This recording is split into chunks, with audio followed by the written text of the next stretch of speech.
You're listening to the Surgeons of Horror podcast.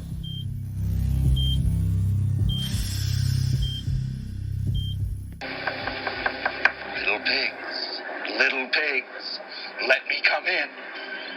Not by the hair on your chinny chin chin. Then I'll huff, and I'll puff, and I'll blow your house in. Hello, welcome to the Surgeons of Horror podcast. Its purpose is to dissect and discuss horror films, both old and new.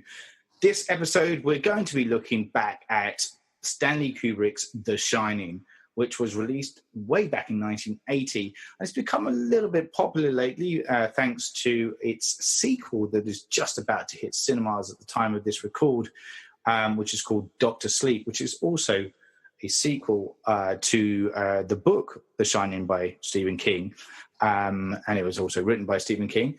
Although, interestingly, the director of that film, Mike Flanagan, has come out when he released the trailer. It definitely looks like, visually looks like it's a follow-on from Stanley Kubrick's vision, at least stylistically. So it'll be interesting to see what that looks like when that comes out. Until then, we're going to delve into the film prior to that, which obviously, as I said, was Stanley Kubrick's vision. Before we do so, I should introduce myself. I'm the lead host for the series. My name is Saul Muerte.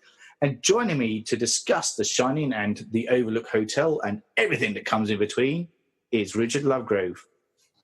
Here's Dickie. Hey, Dickie. Hi there. Yay, thank you so much for bringing me on board for The Shining. Welcome on board. It's good to have you, sir. Good to have you. Great that you still had a room available. Yes, I know. I was surprising. I hope you don't mind room 237.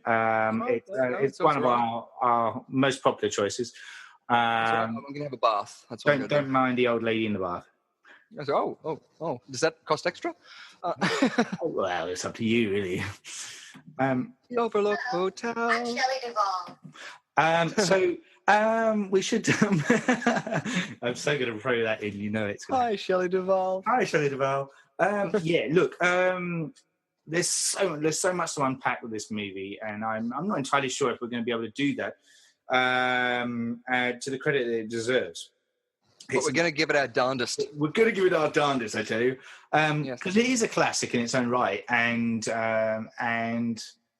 I'll talk about me for a bit, but it's something that as I said, came out in 1980. I was only 2 at the time, so by the time I was aware of its existence, it was fully immersed in the horror genre scene, and so many iconic images had come out of it.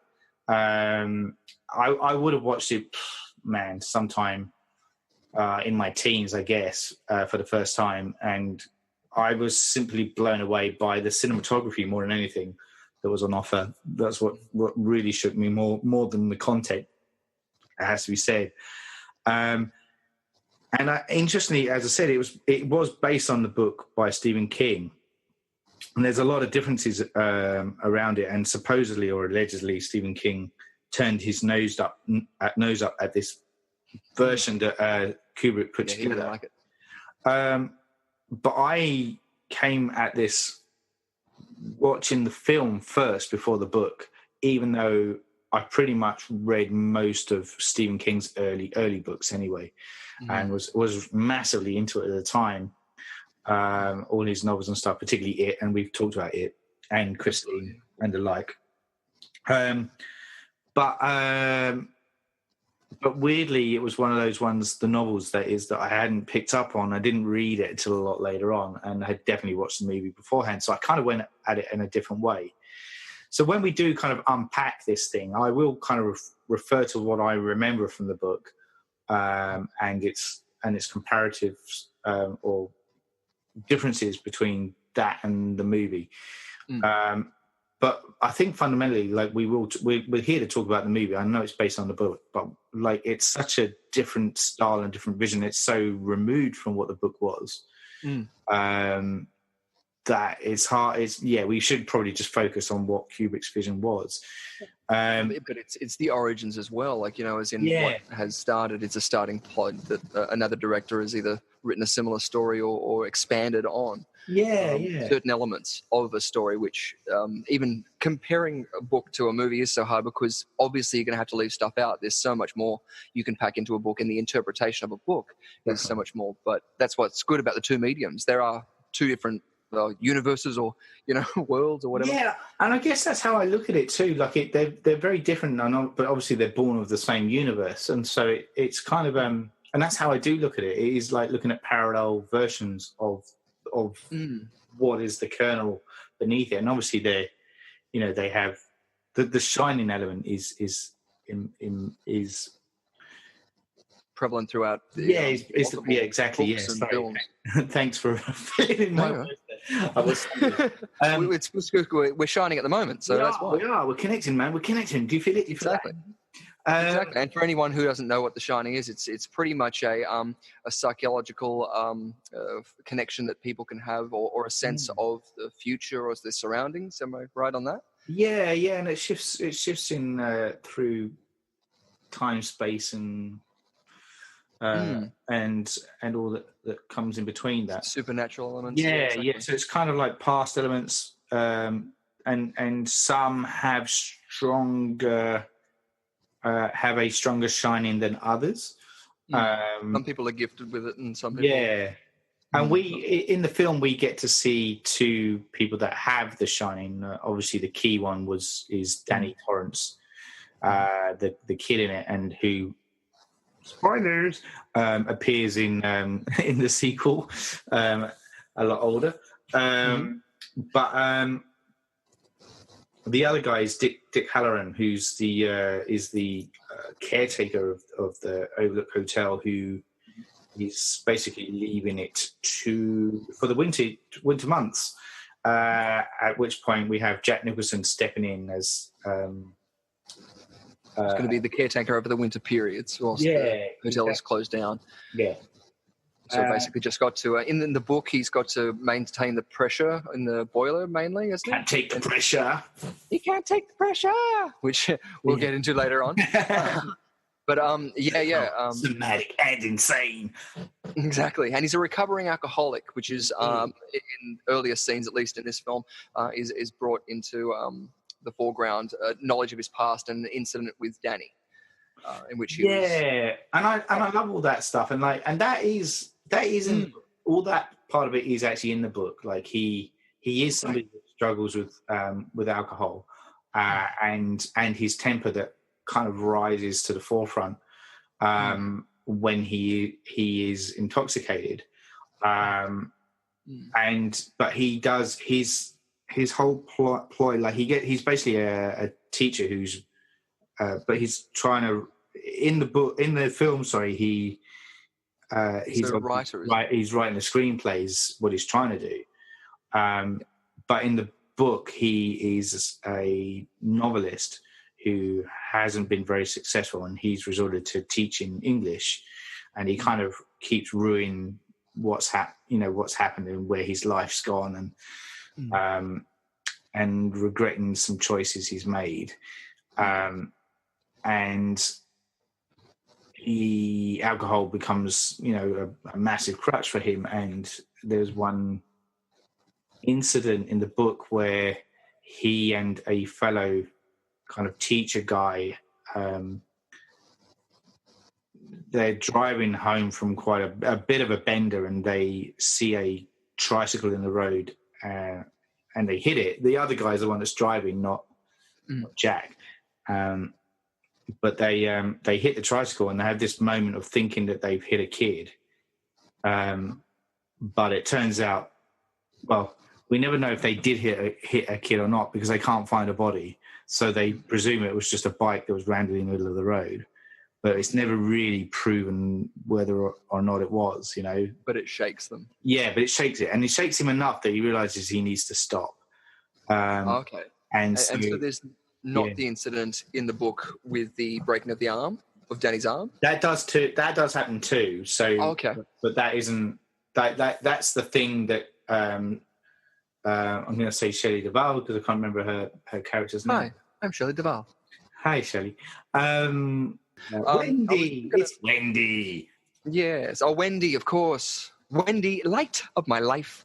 I was going to ask if the Nice. chronology was similar to in the book as to the movie before they get to the hotel. You know, before you get the opening shot, which is fantastic with them driving along the road thing to it, but then you'll get the moments of the meeting beforehand when he's actually before he's got the job.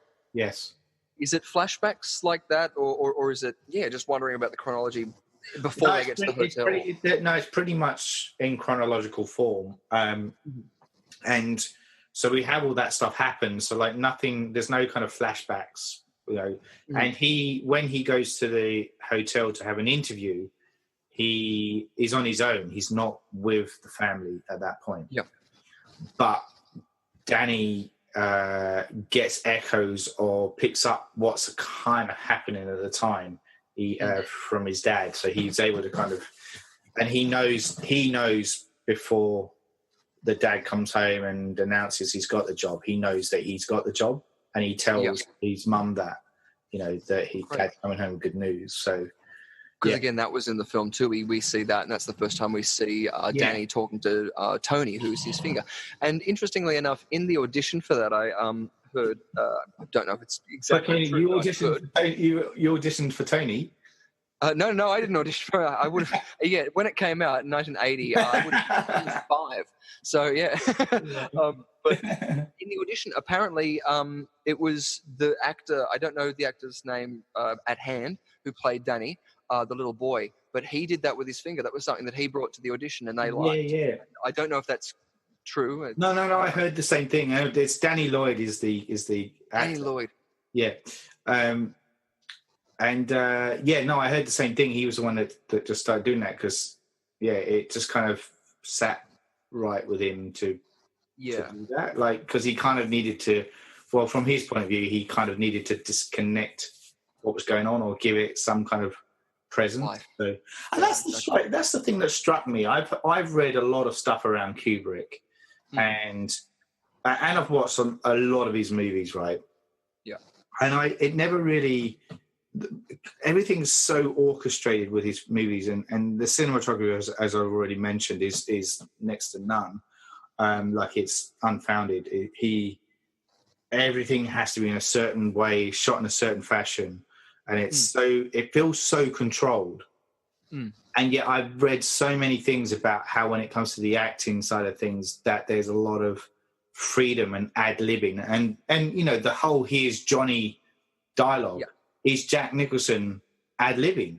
And that it really surprised me to learn that, because I was just like, how does that fit into somebody who is a business, who is so kind of meticulous about what how you see on screen? Perfectionist and to me that doesn't marry. I don't know. Like, I don't know. What do you feel about that as a...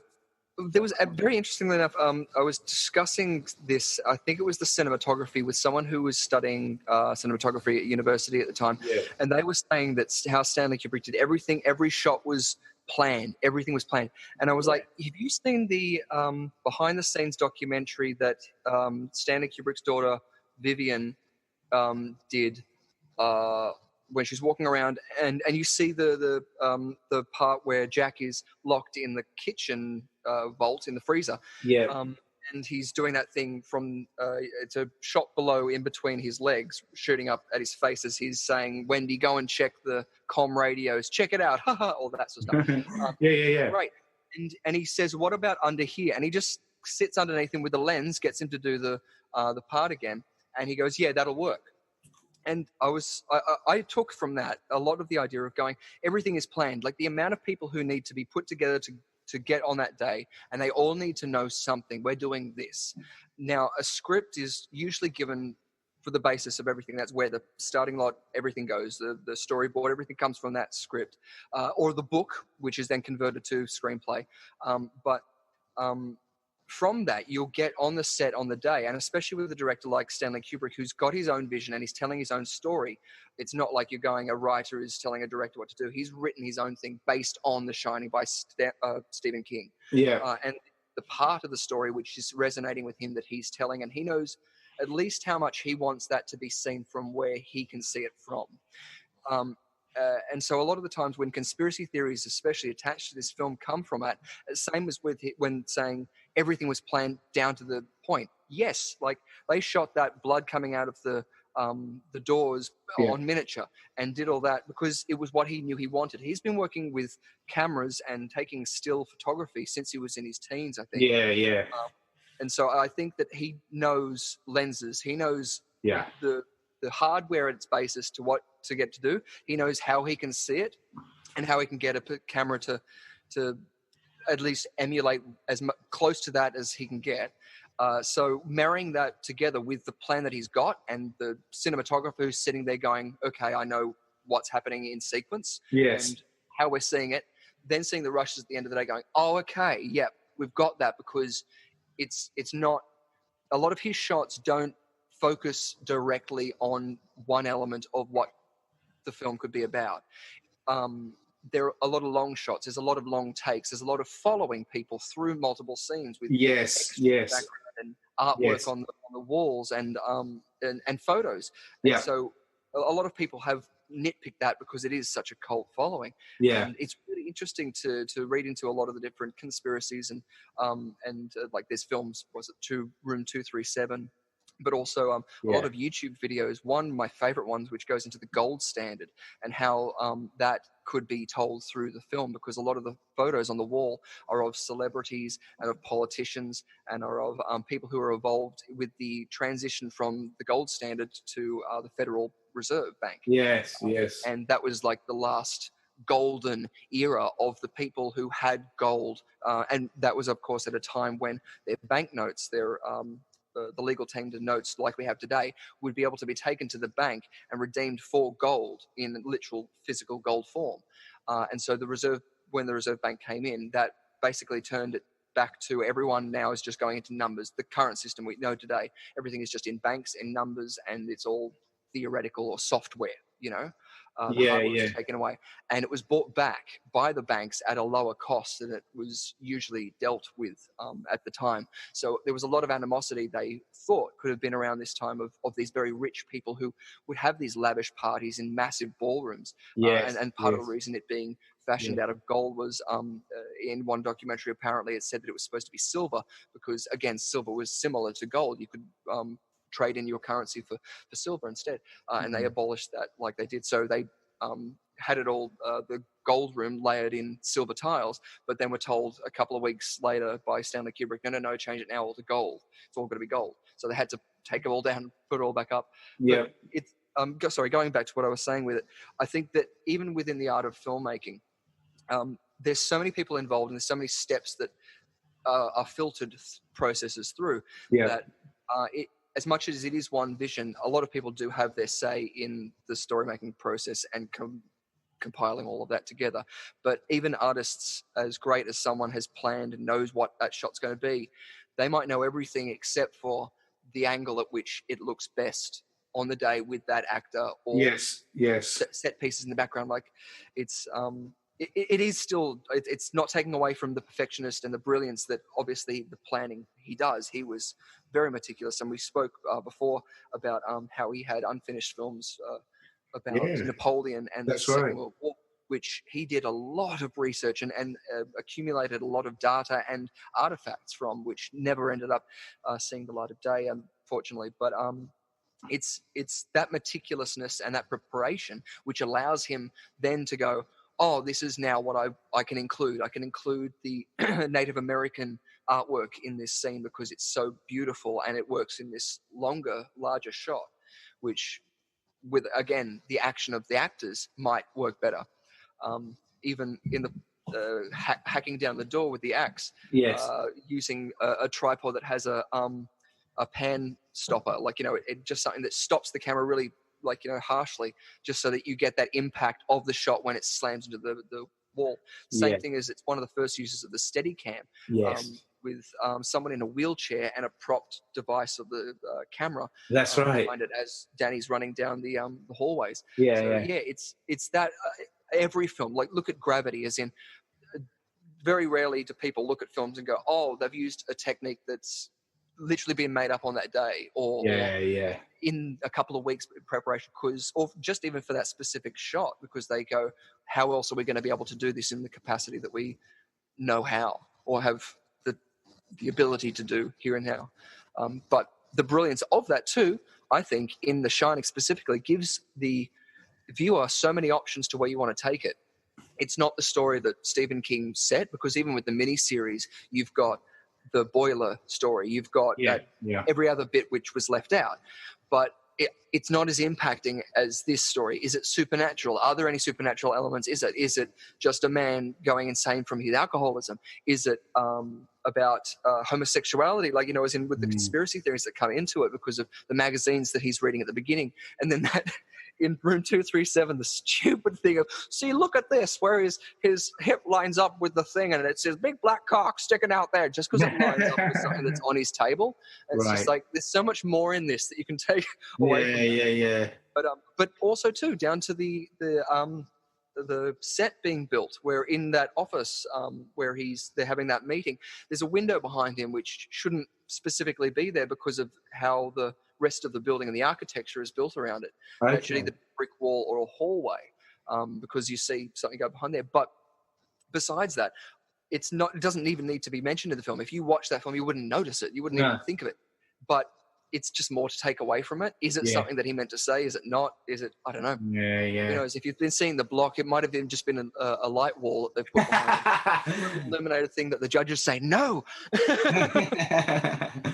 I love it. Bring it home, Mitch and Mark. Bring it home. You're touching on some, obvious points, and I like the idea of that it's an interpretation, and movies should be about that, and that's maybe why this movie does. I'm jumping ahead because I normally cast this question at the end, but maybe this is why the movie does still stand the test of time, because it is always going to be open to interpretation, and sometimes you do view it as it's this. The one thing I would say is that this is very much Jack Nicholson's movie. He owns this. He breathes the role through it. Whereas in the book, it's a shared collective experience between Wendy, Jack, and Danny when they enter the place. And also Dick Halloran's character has narrative too. So it's not, whereas this film it's really about Jack and whether it's where am I going with that? So with the Overlook in the book, the Overlook Hotel itself is a presence, and it's like a portal, if you will, or dark energy and matter to channel through, and over the years has harnessed some strange or questionable personalities within its walls. Some of them were the mafioso and things like that, which there's hints at. And so there are these ghosts that hang around there because the energy is so strong. And then we get the meeting of energies, if you will, between this dark energy that's manifested within the Overlook Hotel and how it conflicts then with the energy, the shining energy that Danny holds.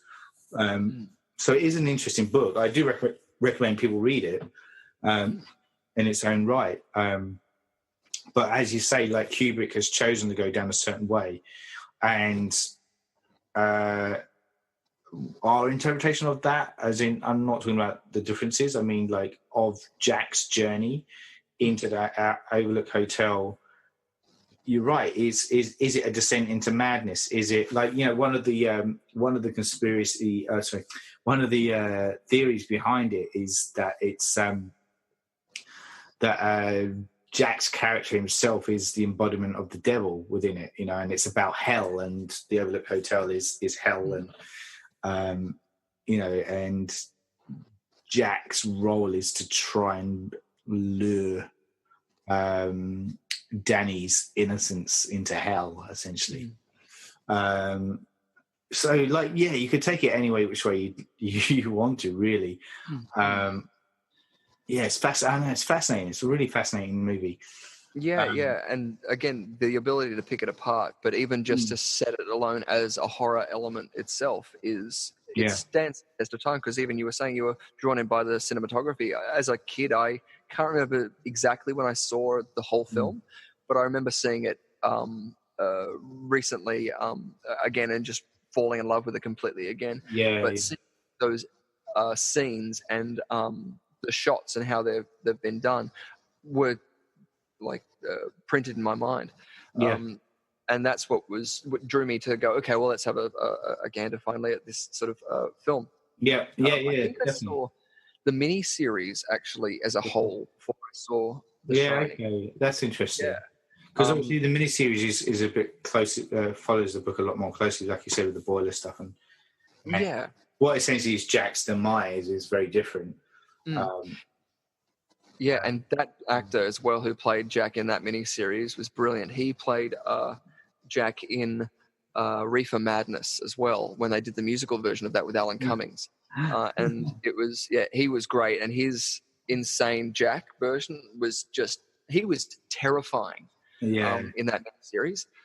But really, really good.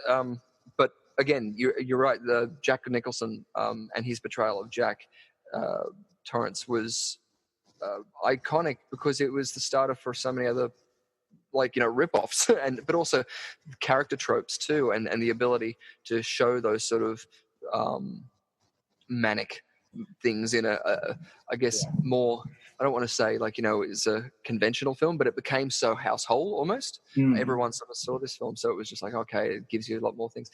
But also too, just on that, I remember hearing something about when they were doing the knocking down of the door at the end, Here's Johnny, that they gave him a fake, the wood that they put up was fake, so it would be easier for him to hack through it. And he just, because he was a fireman or something like that, he just went straight through it in one go. And so they went, okay, let's put a real door there.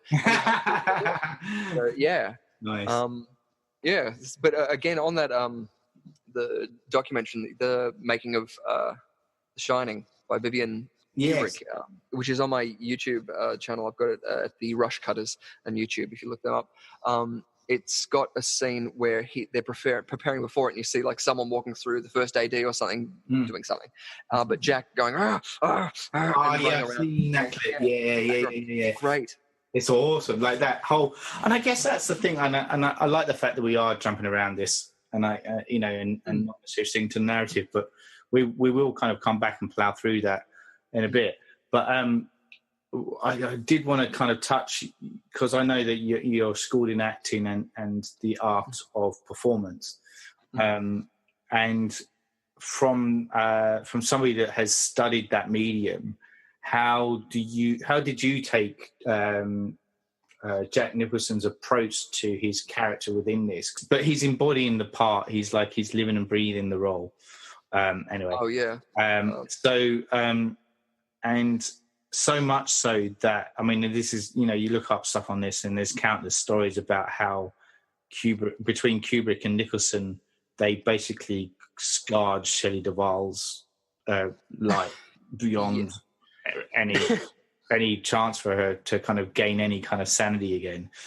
I shouldn't laugh, but you look at the that making of documentary and you're still like, they're very harsh on Shelley. Yeah. I'm Shelley Duvall. Yeah, it is really, really interesting. Hello, I'm Shelley Duvall. But look, so from a performance perspective though, how did you take Jack Nicholson's approach to taking on the character of Jack? Yeah, well, unfortunately, we don't get to see a lot of beforehand, as in if they did much rehearsal, if a lot.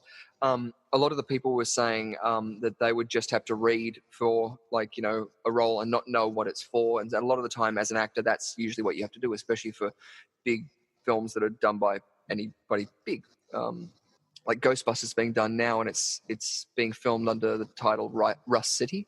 All that sort of stuff happens. So a lot of the time you just have to bring forth something. So you go, okay, this is a guy who's going to lose it. So if you look at the comparisons in the early bits, even in the bar, and that's why I said hammy, because I don't think his performance is hammy, because you go, he's as much as a far out film it is, even if we legitimately take this so he believes what it is, it's still a little bit far fetched for him. I mean, he's hallucinating, or are they ghosts? Whatever, he's going along with it, and so that interpretation a lot of the time is just him finding something to do and then doing it. And luckily for someone like Jack Nicholson, he's done so many things. I mean, you look at him back at Little Shop of Horrors, which he did as in that scene where he's getting worked on by the dentist. He's, I think, the guy who loves pain. Yes. This isn't, by the way, this is the one before the musical. Yeah. I know the one you mean, the Roger Corman version, yeah. Yes, yeah. And he's very over the top and very, like Jerry Lewis almost. But then you see him at the earlier scenes in this, and the scenes as well in the bed when he's sort of just out of his head, or even just waking up in the morning and stuff. The character is a recovering alcoholic who is in the middle of nowhere, struggling to find ideas to write for a book. A whole time, the weight of everything, like the oppression of the snow. He doesn't like his wife. He injured his kid, and so he can't connect with that. Like, he's got so much to work with, even just with all of that. Even if you don't know what the script is on that day, you go, I know how I feel. So then going into those and then lifting it to the heights of having to knock down a wall, because it's also probably shot out of sequence. Yes. So they wouldn't be doing it in order of the things. So you go, oh, great, now I'm worked up. Now I can do that next scene tomorrow. Yeah. You go, okay, at 8 o'clock at night, now you've got to go up to the room and hack down a wall, and just do that for that night, because the next night then you can do something else, which is out of order again. But a good director won't be saying, okay, feel this at this point or do this at this point, but they'll be saying, this is where we're coming from and this is what's happening. Yeah. And from that, you'll go, okay, I know what to do. And your lines are there. You've just gone over them. And so you go, now I just need to react to what the other actor's giving me, what the set is giving me. And so the hardest part, a lot of actors don't get told, or especially when people throw the term method acting around, is how to come out of it. And it's interesting because it's such a psychological drain, not necessarily going in and being in there, but then having to go, oh, that's not me. It's not real life. Stop. Like, as in, and pull back, because anything could sort of spark it again, because you've got to go back into action again, and you have to have that ready on the fly, because they might take 50 minutes to set up a light or something like this, but then you've got to pull it out of nowhere and be at the same point you were at whenever the last bit was last shot. So it's a lot of the time like hardest bring it out. And again, in that documentary, you'll see a moment when he's doing that whole check it out, Wendy, ha ha, and doing that manic laugh. And then he'll go, ha ha, and he'll just have to bring it right back. And that's like slamming the brakes on when you're going at high speed. For a lot of actors, I'm teaching it Screamwise a lot, and a lot of people are told to use a lot of methods, but not told how to come out of them or to take the time to do that. Yes. And actors should know that they should be selfish on the set and just do that, take that time. Another, thing I heard from Rocky Horror Picture Show. Yes. There was a sequence in which the stunt double for Meatloaf was driving around in Hopatootie, bless my soul, around this big tiled area that's on a big ramp and stuff. And it's only had a flimsy makeshift steel barrier there. And so he went up on one turn and fell down off part of the tiled area, slammed down. And this is the motorcycle they were using was a real, like, I don't know if it was a World War II one, but it was a real heavy, that style, like, everything was real and old and heavy. Yeah. And so it landed on him and everyone thought he was dead. And so they went up to him and he didn't move for like 30 seconds to a minute. And they like helped him out and they said, why didn't you do anything? He said, when he came out, he was like, oh, I'm okay, I'm good. And he said, because I had to take that time to literally lie there and do a check of all my body parts. Is this hurting? What's hurting? What can I move? Yeah. If he can't move or nothing's getting any feeling anywhere, you've got to then go, okay, my blah, blah, blah's broken. Don't move my neck or, whatever. So in every art, and I think with actors, a lot of people sort of brush it off, but it's a psychological drain to go into things and not get caught there. So, sorry, just having a little moment of that. No, that's fascinating, mate. Yeah. It really is. People should take that time, because a lot of the time you will go home with that like unresolved issue in your head, because you'll still be angry about something or you'll still be unresolved about something. It's literally just because 100%. The same as you suddenly got worked up about whatever. Oh my God, I've got to go and change my shoes. Like, it's something meaningless. Yeah.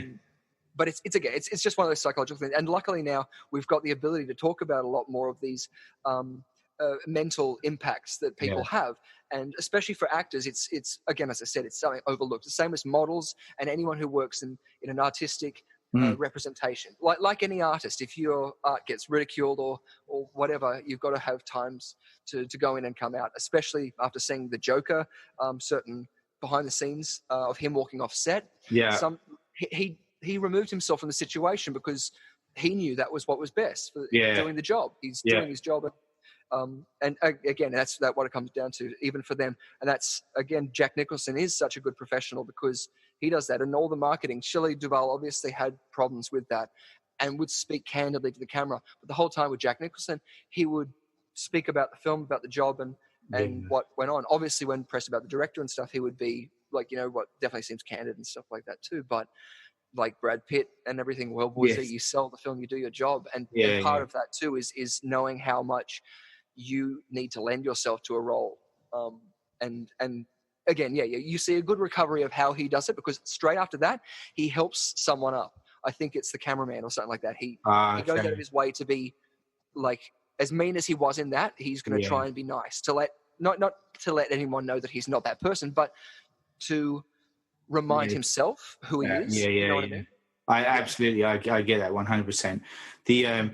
I'm reminded of a time when I was studying drama at university, and there was a scenario where this one of our colleagues was directing, and it was like a very ad-libbed kind of improvised scenario that he just wanted to let us play out. There's a series of exercises he was trying to get us to do, essentially. And I remember in the moment, like, having a confrontation. The scene ended up escalating, and I was having this confrontation, a verbal confrontation with a fellow actor in the role, in the heat of the role that I was doing. And I literally got to the point where, as that character, I would have punched the other one. And I had to stop because I was like, I didn't want to hurt my colleague. Yeah. So I literally had to, I think we were given like these things, like he did kind of, the director guy did kind of preface stuff and said, if you ever want to tap out or drop out, just raise the card that you've got in your hand or whatever it was. And and that's what I had to do. And I was just like, and I said, I'm really sorry, but like my next action would have been punching him. And I, didn't want to go down that road, but I completely identify with that kind of need to, But that's great. What was the advice the teacher then gave at that point? Do you remember at all?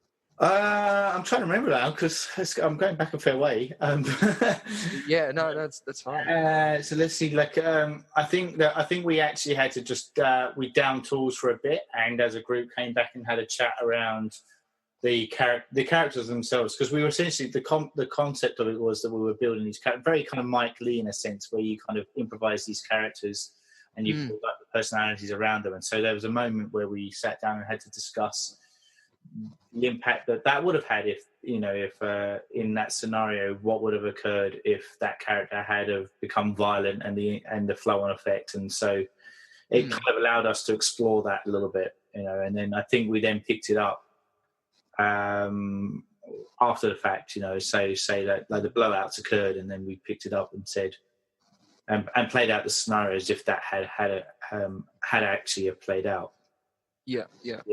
That's really cool. Was that a Meisner sort of? Yes, Meisner. That's exactly it. Yeah, absolutely. Meisner. Yeah, thank you. Far out. I'm having flashbacks. Like a lot of that info is all buried in the back of my recesses somewhere. That's great. But yeah, definitely it was. Theatre is the reality of doing. Yeah. Yeah. And I really like that. And that and this is my turn to go off on a tangent, but that's the area that I really enjoyed as an actor, was kind of the improvisational kind of aspect that you kind of play with the character and you find your way into the character, or you find that connection, that one little seed that connects you with that character, and then you can kind of start fleshing it out from there. Yeah. No, well, I was even going to say within that too, it's that brilliant time, because even when acting as a job, like, if your actor has to get to sort of that position, making then those choices, it's interesting because you have those fight or flight moments because again, you're there as much as you're acting. You're doing. You're eye to eye with another person, and you're getting everything that's saying this is real, and I'm going to react. And so exactly, it's important to know that how much control you have and influence over it, because the other actor you might be working with might not be as in control of their emotions as maybe you are, because at that moment you might be able to channel it and go, okay, I would hit him. So what else would I do? I'm going to act like I'd hit him, but not go anywhere near him threateningly. But by physically doing something, or by walking off and doing something with my hair and tossing it in a way and going, oh, or, but again, I'm reminded again of another one where I was playing a role in Edward Bond's Saved, and there's a moment in that where the character in the actual script of the play, because we were only doing like these little snippets, but in the play, like the character I played is left alone with the baby in the pram, and he kind of basically smashes the pram up in a heat of violence, so effectively, physically attacking an undefended child, an infant. And we had to kind of give an instant of that without actually going into it too deeply. So I think I actually had to do something with the pram, like just kick it or something. So it was insinuating what was about to happen. And the concept around that was that we were doing these moments that just before the precipice, if you will, with these scenes. So just at that moment before the drama hits, exploring that, and that was the scene that we did for Saved, and that it struck me as interesting, like again to tap out at that moment and see what that does. How does that feel, not just as an actor, but for an audience watching that? Because you kind of know where it's going, even those that aren't familiar with the script. Anyway, look, we're going massively off tangent. Like, it's really interesting. We're going massively on tangent. Hell, I was even going to bring it straight back to that, because we have shots like that, which, like, Shelley Duvall. Hi, I'm Shelley Duvall. Running down the. I'm Shelley Duvall. Yeah. Hi, Shelley Duvall. Running down the hallway, exactly, and getting moments like that, which is like those precipice of moments where we're cut away from, or both, like the guy who's got the drink and the axe wound in the head. We're cut off before and after, and it was just like an image of him. Yeah. So it's those same elements of tension again working into that, and part of the reason that film usually does work better is because you don't have the constrictions of stage and theater, because you have to be quiet, you have to rush off whatever. At least you've got the cut and the wait, or the you stop the scene. You know what I mean? We'll get another cut, especially now in the digital age. Back then, obviously, we see Shelley Duvall and Stanley Kubrick having that tussle over the so many things. Her losing her hair over things. That's right. It's terrible. It wouldn't happen today. Well, no, we'd like to think so. No, you don't. You'd like to think so. Hello, I'm Shelley Duvall. So, let's get into the narrative a little bit now. I mean, we've been kind of glossing through this stuff, and we'll do it fairly loosely, like I said, because I love tangents, mate. I find them interesting. And people that often listen to these podcasts have probably noticed that I often leave those in, because I do find them interesting to listen back to. But so as you said, like the opening, like the scene that we see, is him arriving. Jack Torrance arriving at the Overlook Hotel. It's this beautiful location, kind of set in the Rocky Mountains, and we're led to believe that the site is built on Native American burial ground. Yep. Which again is another one of those conspiracy theories that has kind of cropped up as well. I can go back right to the first, shot if you want to talk conspiracy theories. Let's just say theories. Yeah. So even if you've seen Room 237, they've got the bit where it says that a title lines up with the car at a certain point. Yes. If you play the film backwards and forwards, there's so many things that line up directly at this point. Yeah. The clouds are supposed to be an outline of Stanley Kubrick if you, I guess, Photoshop it in there. Oh, I should say, watch YMS's review of 237. YMS stands for, of course, Your Movie Sucks. Yes. A friend of mine actually edits their stuff. Okay. It's really good, but he debunks, I shouldn't say that, but for lack of a better word. Not everything in it is like this, but he'll go through it and say some of the things that he finds quite interesting. Yeah. But yeah, from that very beginning, you've got interesting shots. But again, what with that score and that long opening low shot that then comes up over the trees, the car's introduced, this yellow Beetle, which wasn't the car; it was a red Beetle. Is that right? Yes, I think so. Yes, because jumping ahead, but makes relevance. That's right. When Dick Halloran is driving back to the hotel, he passes an accident, and in that accident is a red Beetle. And some people, as another theory, think that that's a dig at from Stanley Kubrick to Stephen King for being upset at it. Oh, really? The car, he just threw it off the side in a car accident. Right. Okay. But yeah. Sorry. Yeah, too many interpretations, I guess. Like, I did read that thing about how there was one theory as well about how it's supposed to be watched forward and backwards. Yes. I think there's a version on YouTube or something. But yeah. Well, and because of the so many movies. And obviously because it's a play on the whole Red Rum kind of backwards is murder kind of thing as well. So so it's kind of played out with that kind of theory behind it.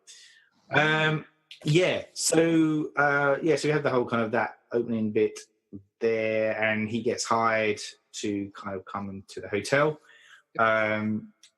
and this is where the manager also starts to. So we kind of keep cutting between Jack in the office with the hotel manager, and basically Shelley Duvall's character Wendy and Danny outside. Or in the hotel. And another theory, which I found quite interesting on 237, was as they're going into a room in Danny's, in through a door, I think it's the bathroom, on the wall, there's a whole bunch of stickers. And, I could be wrong, is it Goofy? One of the Disney characters isn't there, and then it is. In the next shot, it is. Oh, right. So is it a continuity error, or is it them saying something like, he uses, I think this is when he's first talking to Danny, to Tony. Yes. So, I think it was supposed to be the idea, because that's when he gets the first visions of bad stuff, doesn't he? Yes, that's right. I think, and they call the doctor because he has an episode. That's like he's no longer Goofy or something like that. It was supposed to be the idea of now he's got like the tree of knowledge, now he knows. Yeah. But I don't know. I think that's cool. Like, definitely. But it's interesting. In the office as well, they say that the previous caretaker had murdered his wife and daughter. Yes, that's right. That's what I was going to say, and that is kind of alluded to. Well, that is spoken about in the book as well. Yeah, pretty blatantly. Yeah. So, and the reason I like that is because here is the way that it is setting. It's sowing the seed of what's going to come. Essentially, the audience already know of an incident where a male caretaker has killed his family. And I think his name was Charles Grady. Yeah, that sounds right too. Yeah. Because then obviously later on we meet Delbert Grady, which is the whole illusion of generational things. And so another theory is the idea of the generational killings. And so whether or not Danny is going to return and do the same thing or have a similar sort of thing where it's going to be encumbered by the dark spirits. So, and again, as you were saying, the house being a resonant thing empowered by the Native American slaughter. I don't know if it was just in a burial ground or there's supposed to be. Is there anything more in the book how like there was bad wars or anything like that there where indigenous people were killed there? Oh, maybe. I'm trying to remember now. There might have been. I read the book. I did read the book semi recently, but like it was a fair while ago before we come out of recording this. No, you're right. I just thought it would have made sense. I guess in that more torment would mean. I know there's a whole series of stuff that's happened anyway, and a lot of it's, where the hotel has changed hands and stuff, and there's always like bad money and bad energy that surrounds it. White man's burden, Lloyd. White man's burden. Yeah. If not, we know that it's on an ancient Indian burial ground. Yeah, that's lines which we can't write anymore.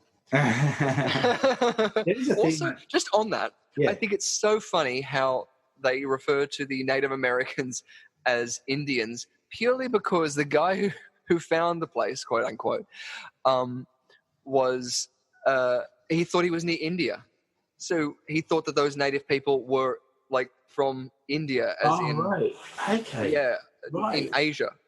And so that's why he called them Indians. And it was still referred to as that. I thought that's hilarious. Crazy. Yeah. That's bizarre. Yeah. Really bizarre. But yes, ancient Indian burial ground, thus making it much more. And that's not something that just on the ancient Indian burial ground. That's something that King has tapped into before. We've seen it in Pet Cemetery as well. Yep. To name just one of them. So it's obviously something that he. I mean, sometimes people say King is guilty of repeating himself in books. Oh yeah. Sorry. But then, is he repeating himself, or is it this whole kind of universe that he kind of has created before universes were cool? Is it parody or plagiarism? Yeah, that's it. Exactly. Cool. So yeah, look, essentially, I'm as I said, we're training through this a bit, but we're told this dark past and that the hotel has, but despite that, Jack is still willing to kind of take on the role as the keeper, the caretaker. And then we have Danny gets a premonition about the hotel. Mm-hmm. And then we get the whole kind of bit about his imaginary friend Tony coming into play, and they go to the doctor to kind of a chat, and he examines him, and all that stuff that kind of comes to play. So kind of insinuating that there's something different about Danny, and something almost not quite right about him in this sense. Whereas in the book, we very much know that this Tony character has appeared to him on numerous occasions, often in a playful manner, but also there's something a little bit dark and sinister about him too. Yeah.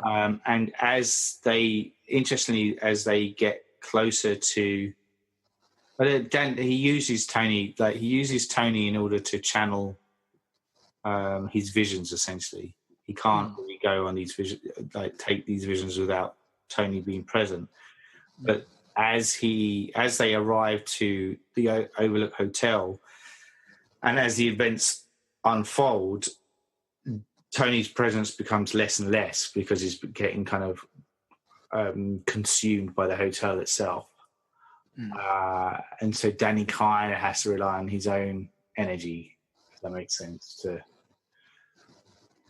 follow them through a bit. So yeah, it's very kind of very good. Remember there was supposed to be a bit, because in the miniseries there was I think the first thing he sees is a hose that comes to life. The hose is in it. Yeah, that's right. Yeah. And so once they gets to the hotel, Tony doesn't talk to him anymore. I think there are points where they try and get him to kind of say, bring Tony forward, and he said, I can't. He's not talking to me anymore. Avoid him. So like he got, like the ghosts got him, or the whatever it is. Yeah, or like it's because the hotel is an entity in itself. It almost like it knows that Danny needs Tony to channel that energy, and it's like it tries to smother Tony in order for that. Yeah, Danny to not be able to do that, if that makes sense. Yeah. That makes sense. Yeah. So the next bit is the next kind of section is where the family moves into the hotel. Yeah. And it's closing day, and this is where we get to meet Dick. And this is where we find out that Dick is also telepathic and has the ability to shine when he talks about the ice cream. So he's showing Wendy around, isn't he? And then he's kind of like talking about, I bet you like ice cream, don't you, Danny? Yeah. What's your favorite? How'd you know his name, Doc? Yeah. Well, I just suppose you're a doctor, don't you? You have your MD. Yeah. That's right. Hello, I'm Shelley Duvall. So, well, even within that, I was going to say, I guess I'm jumping a little bit forward. That's fine, mate.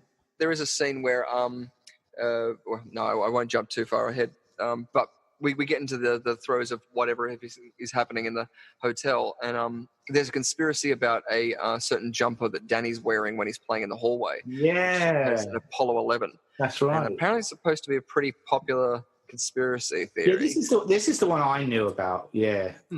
So like that apparently Stanley Kubrick, like the Apollo 11 moon landing didn't actually happen, and it was actually Kubrick was employed by NASA to shoot the whole thing and kind of make out that it was real. And supposedly, in the making of The Shining, this was Stanley Kubrick's way of telling the world that he was responsible for that, and that, but his hands are tied. So he kind of was it was his only way of kind of being able to kind of tell everyone that he was behind it. Yeah. Yeah. With clues like a big fuck off jumper that says Apollo 11 on it. Yes, exactly. But again, if you watch 237, it'll go into I think more about what the tiles represent, and also about what was it? The room was supposed to be 217, but they changed it to 237. Because, that's right. Yeah, the distance from the moon to Earth is 237,000 miles. Yeah, miles. Right. Yep. Yeah. Exactly. But it's actually more like 238,855 miles. Yeah, that's it. That's right. Yeah. Yeah. But there was actually another theory as well about the room numbers, thinking that they said that they had a room. What was it in the book? It was a different number in the book, was it? Yeah, I'm sure it was 217. Yeah, because they said it was 217. That was the room, and they said no, we have a 217. Make it a room we haven't got, and so they made it 237. Yeah, that's bullshit. Apparently. Yeah, that's right. That's right. That was my understanding of it as well. Bullshit. Just bullshit. I call bullshit. Bullshit. Hello, I'm Shelley Duvall. So I don't know if that's going to get annoying. Probably. No, never. I say never. Yeah. Okay. So, but we do get in this instance where Dick and Danny are talking. He does tell Danny to stay away from room 237. Mm-hmm.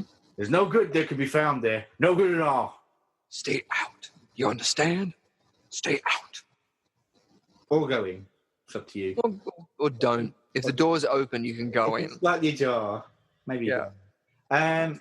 So then we have that whole kind of... Oh, and he does kind of say if he does realise also that Danny's power of the Shining is strong. The Force is strong with this one. And he does say to him, if you're ever in trouble, just call out. Call out to me. He gives him his telepathic business card. Yeah. Just say the Skype word ID. Dick, and I'll come a-running. Just call for Dick. Oh, no, don't say he'll be coming. Oh, no. 50. Yeah, euphemisms. Do you like Dick? Or maybe you're just curious. So we had that kind of moment there. And then the months start passing, and this is them kind of how would you describe this? It's them kind of settling into the hotel after everyone's gone. Yeah.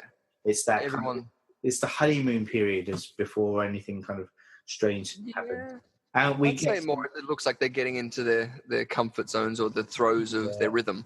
That's it. Yeah. Because nothing ever feels calm. No, that's right. If anything, at the beginning, when people are in the hotel, that's sort of when it feels most calm. Yes. This is true. We do get to see. So Jack's trying to do his writing, he's getting a bit kind of exasperated because it doesn't really feel like it's going anywhere. And we do get Danny and Wendy go out and explore the hedge maze, which the hotel is famous for.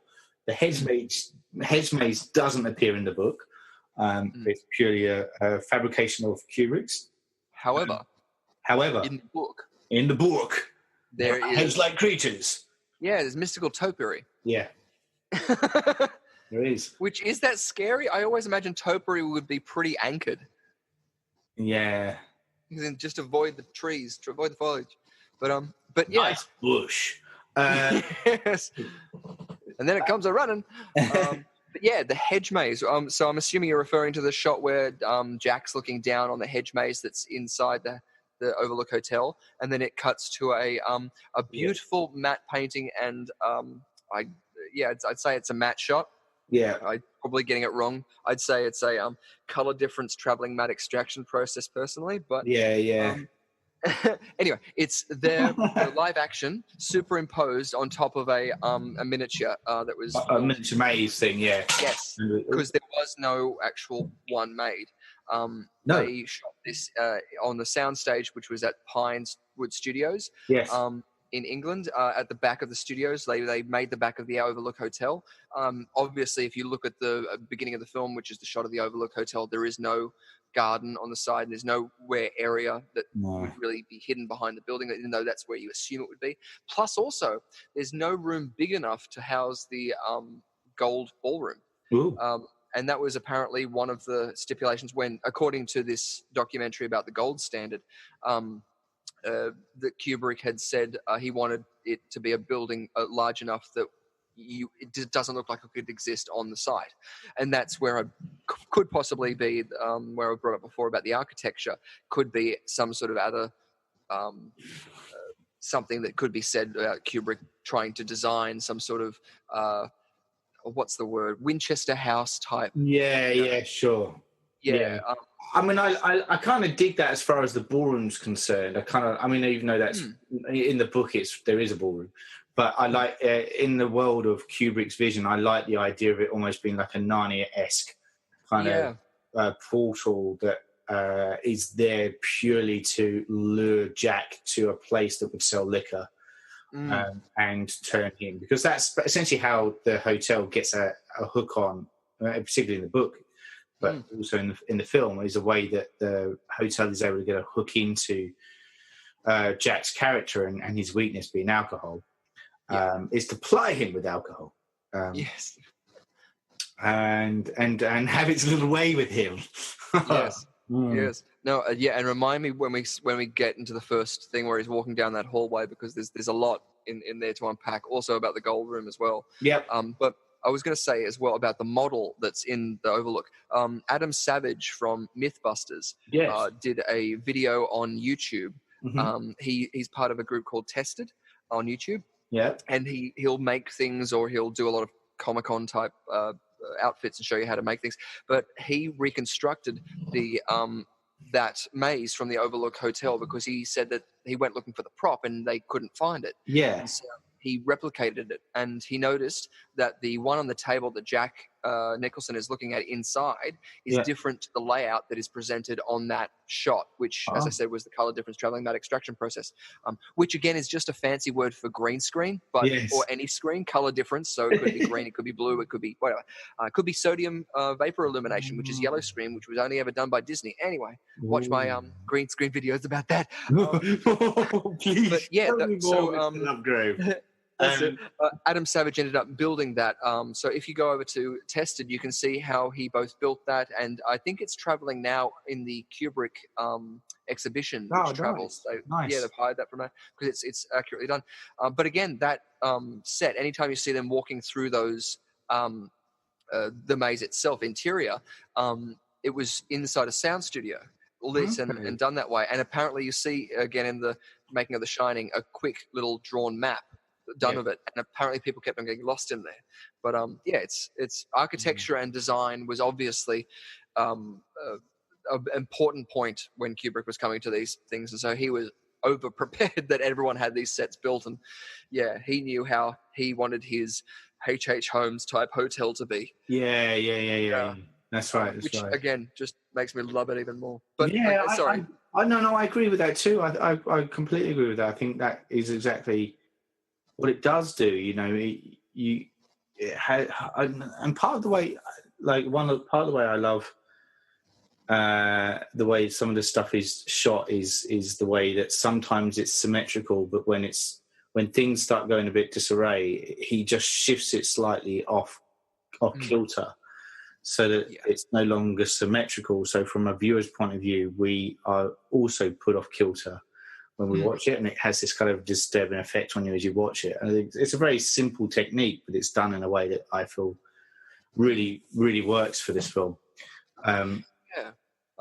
Exactly. There's so much you can do with movement of the camera or stillness of the camera or just the size and scope of what it can take in. You see a lot of foreign films and like German films which know how to use landscape photography in film, but also in Evil Dead, the remake, how you can use it to nauseating effect. That was the camera constantly was moving, and then you couple that with the subject matter. Yeah, it gave this nauseating effect, at least to me and most of the people I was watching it with. I was like, does this do this to you too? But it's again, I think it's overrated, especially when you've got these quick cut films that are made nowadays. Like I haven't seen The Joker yet, and I hope it's not one of those sort of films, but like The Avengers or those sort of films, things that haven't got the time to digest. Like it got annoying when watching the fight scenes in because I've trained with stage combat as well and do a lot of sword work.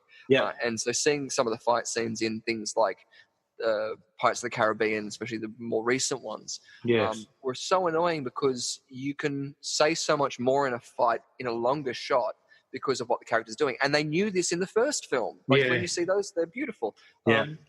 So it's again, it's the camera work. I think more films need to be taken with this sort of approach of care.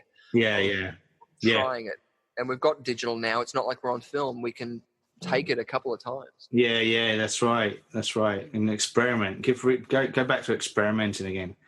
Yeah, exactly. And allow that creativity to flourish out of that. For sure. Yeah, unfortunately, there's a lot of creativity, and then they get bought by a studio, and then they make a sequel to something, and then they're locked in that, okay, now you've got a carbon cut Home and Away 10 times again. Yeah. But hopefully, we'll get a Kubrick, or like Tarantino's probably the only one at the moment who's really doing his own stuff and sticking by it. And it's what makes his. I haven't seen Once Upon a Time in Hollywood, but I haven't either. I really want to. Yeah, really want to. And again, it's not because of the gore. It's the same as this. People see the blood and everything. If you're using gore as an excuse for horror or tension, you don't know how to use maker. I don't know what it would be. Props, actors, subject matter, story. You don't know how to do that because again, in the perfect moments, it'll say so much more. Quentin Tarantino in the Kill Bill, she gets buried alive, and that sequence, all in pitch black, was far more terrifying than any gore thing in any of those films with the katanas cutting off and anything like that. That sort of stuff. And again, it's, as you say, it's the right to experiment and try to emulate things that have encouraged them to go into the art form that they're currently got the money to do. Yeah, that's right, man. Yay! Less feet stuff.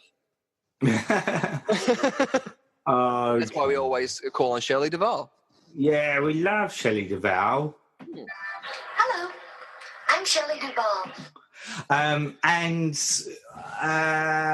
So Shelley Duvall is, speaking of, in The Maze, as we said, with Danny. And Wendy learns that all the phone lines are out because of the heavy snowfall. So this is where she uses the radio, the police, the radio kind of thing they've got. So we kind of know there is means of communication with the police force, at least, or whoever they. Yeah. And Danny's visions start getting a bit more kind of harrowing. And Jack starts getting really odd with his behaviour. Yeah. Violent outbursts start to occur. Is this the point, where I'd be assuming he's throwing the ball up against them? Yeah, that's right. Because he's getting bored. This whole cabin fever thing is very much what Kubrick's going with here. And he just starts slowly descending into hell and madness with his own thoughts. And this also is the point where Danny discovers room 237 when he sees the doors open, and he seems to remember Dick Halloran saying, what did he say? Go into it when it's open? Go in when it's open. If someone offers you candy, get in their car. Have a look, have a peek. It'll be all right. Don't listen to Dick. Don't do what Dick said. Don't do what Dick does. Later, so that's when he goes in, and that's when does he see the No. We don't. he goes into the room from memory. I'm pretty sure he's on his tricycle and he's riding around and he sees it open. Yes. In which case we see a reflection of the opposite side of the wall. Yeah. I think he just goes up to the door and it looks like he's going to go in. Yeah. And then we cut downstairs and that's when Jack is having a he wakes up from a dream. Yes. And Shelley Duvall Wendy runs in and wakes him up from it, and he says, "I dreamed I killed you and Danny." Yeah, that's right. Yeah. And that's when Danny walks out from sort of underneath the stairs area. Yeah. Which again, is that where 237 would be? No, that's upstairs, isn't it? 237 is meant to be upstairs. Yeah. Ooh, architecture. But that's when she sees him all disheveled like. And goes, what the hell happened? What have you done to my son, you bastard? Exactly. She thinks he's done it again. She thinks he's done a throttling. And again, if you look at his performance too, Jack Nicholson's performance, and he's just, oh, what the fuck? He's just, I don't know, stoned off his gillet. Yeah, he really is. It's like so like, huh? Yeah. It's great too because you've gone from these moments because before that, I think the only other interaction we saw just before this was Shelley Duvall getting yelled at because she interrupted him. Yeah, that's the first real outburst we see. Yeah. And if you see me typing, don't interrupt me. Yeah. In very harsh words. But again, great. Especially the actors everyone was staying at this hotel. Like, as in, again, not for the whole shoot because it was shot at Pinewood as well, but for certain scenes. Yeah. So you would get this sense of cabin fever, and especially from Shelley Duvall's perspective, she would have been all alone. Yeah. That's right. It just adds to that. I mean, you hear that in some films where they really want to. And one of the earlier films that we discussed we discussed was Wes Craven's Last House on the Left, first movie he made, and in that there's a scene in that where the three kind of antagonists are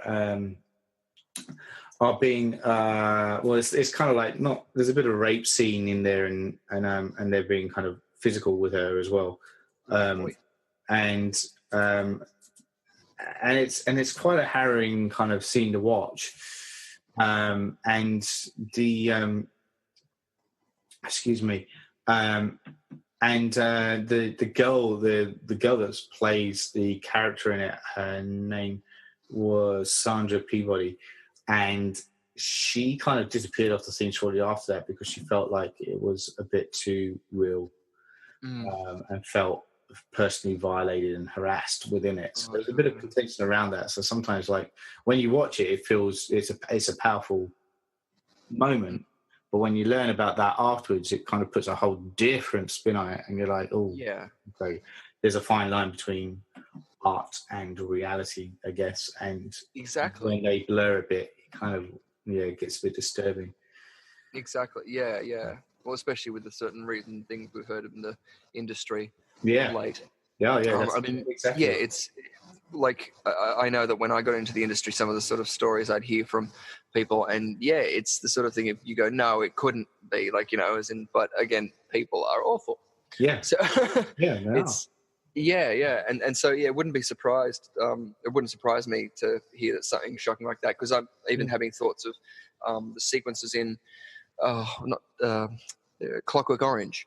And similar situations like that, and just go, well, how much was, like, as in, I don't know, consented, you know? Yeah. But again, we're talking about The Shining, so poor Shelley Duvall. Which, again, like, you watch the documentary and you'll see the moment where she's like, I tore hair out on the, like, window where she's trying to get out, and it's like, that's not cool. No. That's... We're just trying to fight it, would say, no, that's something we have to not happen. Yeah. That's right. Don't give us sympathy. All right, so we have that whole kind of now, things are kind of getting fractured and kind of unraveling, essentially. Yeah. In the movie. Yeah. And you're right, and this is where the actual relationships fracture, and she becomes protective of Danny because she thinks, as you said, that Jack's actually abused him again. and this is where when Jack does wander into the hotel's gold room, and he meets a bartender named Lloyd. So just before that, I was even going to say, I think at this point, Jack's got on that table where he's writing a large notebook, not notebook that says small, like a big photo album type thing, like, it's something that you would keep scrapbook. It's a scrapbook. That's what it is. It's a scrapbook. It's a scrapbook. He's got his glitter out. He's got his PVA glue and his scissors. He's having a gay old time. No, but this apparently, I assume, is from the book. He got this scrapbook from the basement, and it's got to do with the history of the Overlook Hotel. And in Stanley Kubrick's version of this, again, this is from the Gold Standard video on YouTube that was talking about this. He said that when he went to the archives for Stanley Kubrick, he saw some of the photos, which it was open on display, and it was all about the Gold Standard and that transitional period, which that was happening. So in that book, that was what that was about. But in the miniseries, it's got stuff all about the Overlook Hotel and the history, I think, of, I want to say atrocities, but I don't think that would be in there. I want to say more grand parties. I can't really remember. But again, in the book, I assume that would have expounded a little bit more on the history of, like in It. Like, as in it's an overall history, but throughout it you would see links of going, oh, this is a bit bizarre. Why, like, another murder, another something, another whatever, atrocity. But yeah, that's one of the notebooks that's there. Cool. Then when he's doing that walk down the hallway before he walks into the gold room, I'm not sure if it was 237 or another documentary has hinted to the idea of when he's walking down that hallway, every time he walks in front of a mirror, that's when he shows his agitation, his rage, and throws his arm about. Then he goes back into walk, and then again in front of a mirror, he'll do that again, and then he'll get to the end and then turn into the gold room, which again, I think this is the Gold Standard video as well, hints at the idea that there's two gold rooms. One that, as you said, is a portal and exists in supernatural or psyche land. And that's that large gold room, which we're now going into. And the other one is seen multiple times, and it's a history room. And it's the one that the photo is in the last shot when we zoom into that. And that's when we're talking about when they were settling in. We see Shelley Duvall. Hi, I'm Shelley Duvall. Walking out with her food out of that room. So obviously the kitchen is attached to somewhere around that room. That's right, yeah. And we see Dick Halloran walk in around there. But that's like possibly the actual gold room, the history room, whereas the other one is the psyche one, which has got the ghosts in it and has that manipulative thing. Now, the only thing I thought that falls down is in the movie when they're walking around the hotel, they walk into the gold room and say, this is our gold ballroom. That's where it might fall down. But again, it's an interesting thing. And again, coupled with that idea of him walking into that and showing the agitation in front of a portal or a window or a mirror, a doorway, whatever, you know, then walking into that actual thing where, again, you said he sees Lloyd at the bar, who is, no one's there. It's just that family. And he ends up pouring him a drink, and there's no alcohol in the place because that's what the manager has said before when they were in there. There's not a drop here, so you'll be fine. And again, he says he goes to pay for it with money, which again, he says, no, your money isn't worth anything here. And the reason why is because it was at that point that Lloyd was in the Federal Bank Reserve era. So it wouldn't, your money was like giving him Malaysian money. That's not legal tender, you know, until the point which if you have older currency. So that's why he says, how's my tab? And he says, it's fine. So it's like, great, because he's got a tab because it's that he can. Sorry. No, mate. But, no, I'm trying to follow what you're saying, but yes, I think I understand. Because of that shift in the gold standard, that's why his the 1980s currency wasn't valid because up until 1921 or whenever the gold standard shift was, that was when you needed to have the one that was able to be traded for gold.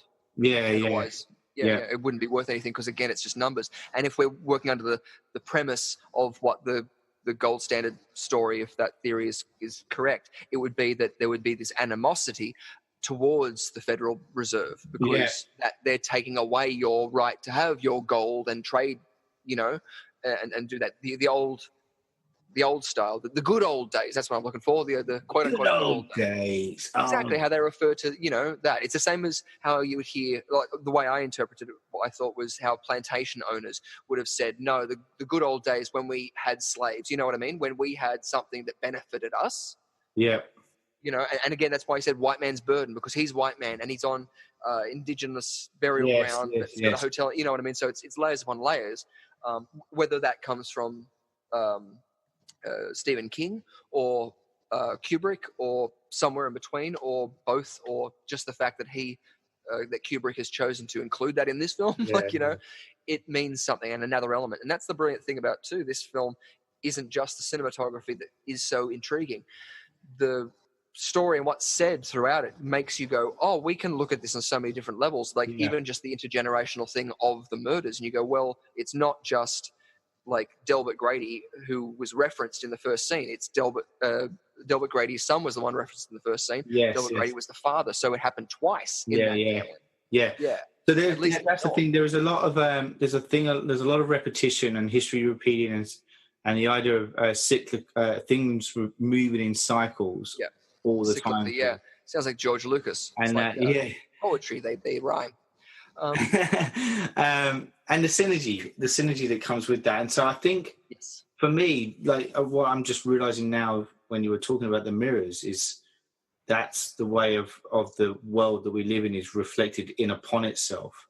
And so we get this constant duality effect that's going on within it. Even before, I was going to say with the mirror, there's a shot which Jack Torrance is waking up. Wendy wakes him up in the early days of the film. Yes, I know the bit.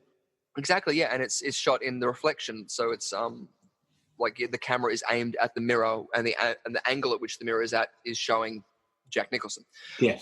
But it's all a reversed image. So there's a lot of questions within that, and the theories going around saying that his reversed angle, because again he's happy in that scene, so it's not him. It's in the mirror him. It's the through the looking glass him. You know what I mean? Or is the real version? Not everything that is seen through there, but also too in that first scene with Danny, once he's talking to Tony for the first time, he's talking to himself in a mirror. So there's that. That's exactly right. Notices very much of that. He notices the old woman.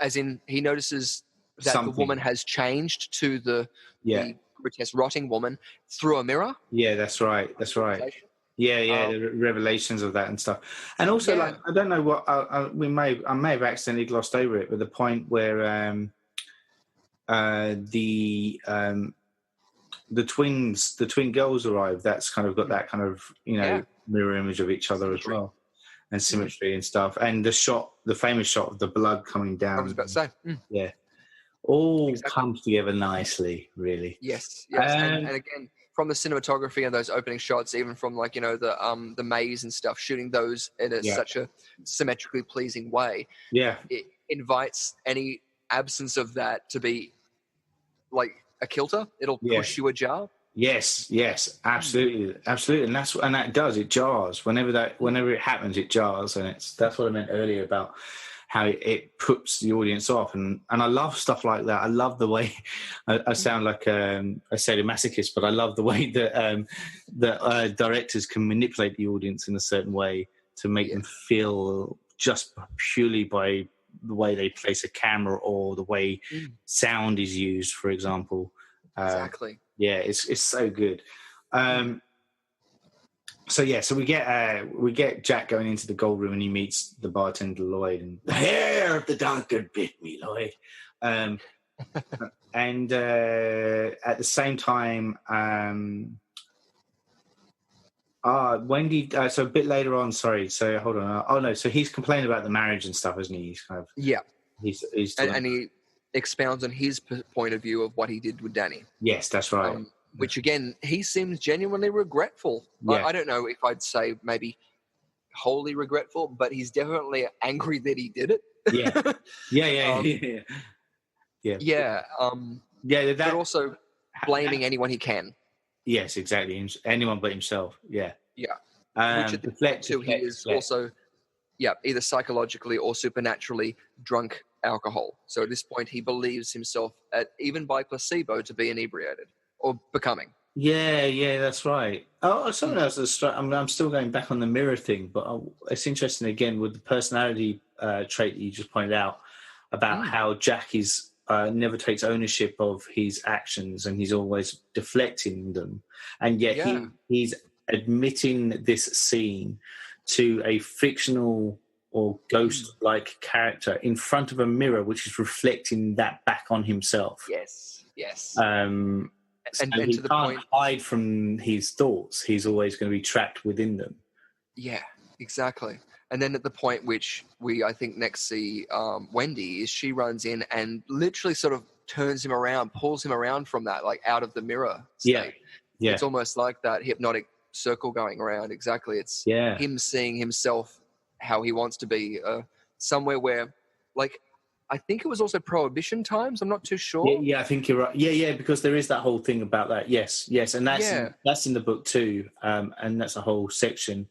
Yeah, because they've got alcohol there. Yeah, that's right. Yeah.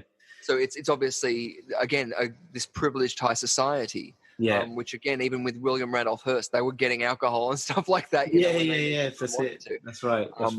Yeah. But yeah, so again, it's this sort of entitlement. This is where he wants to be at the stage he wants to be. I could live here forever. I could live here forever. Yeah.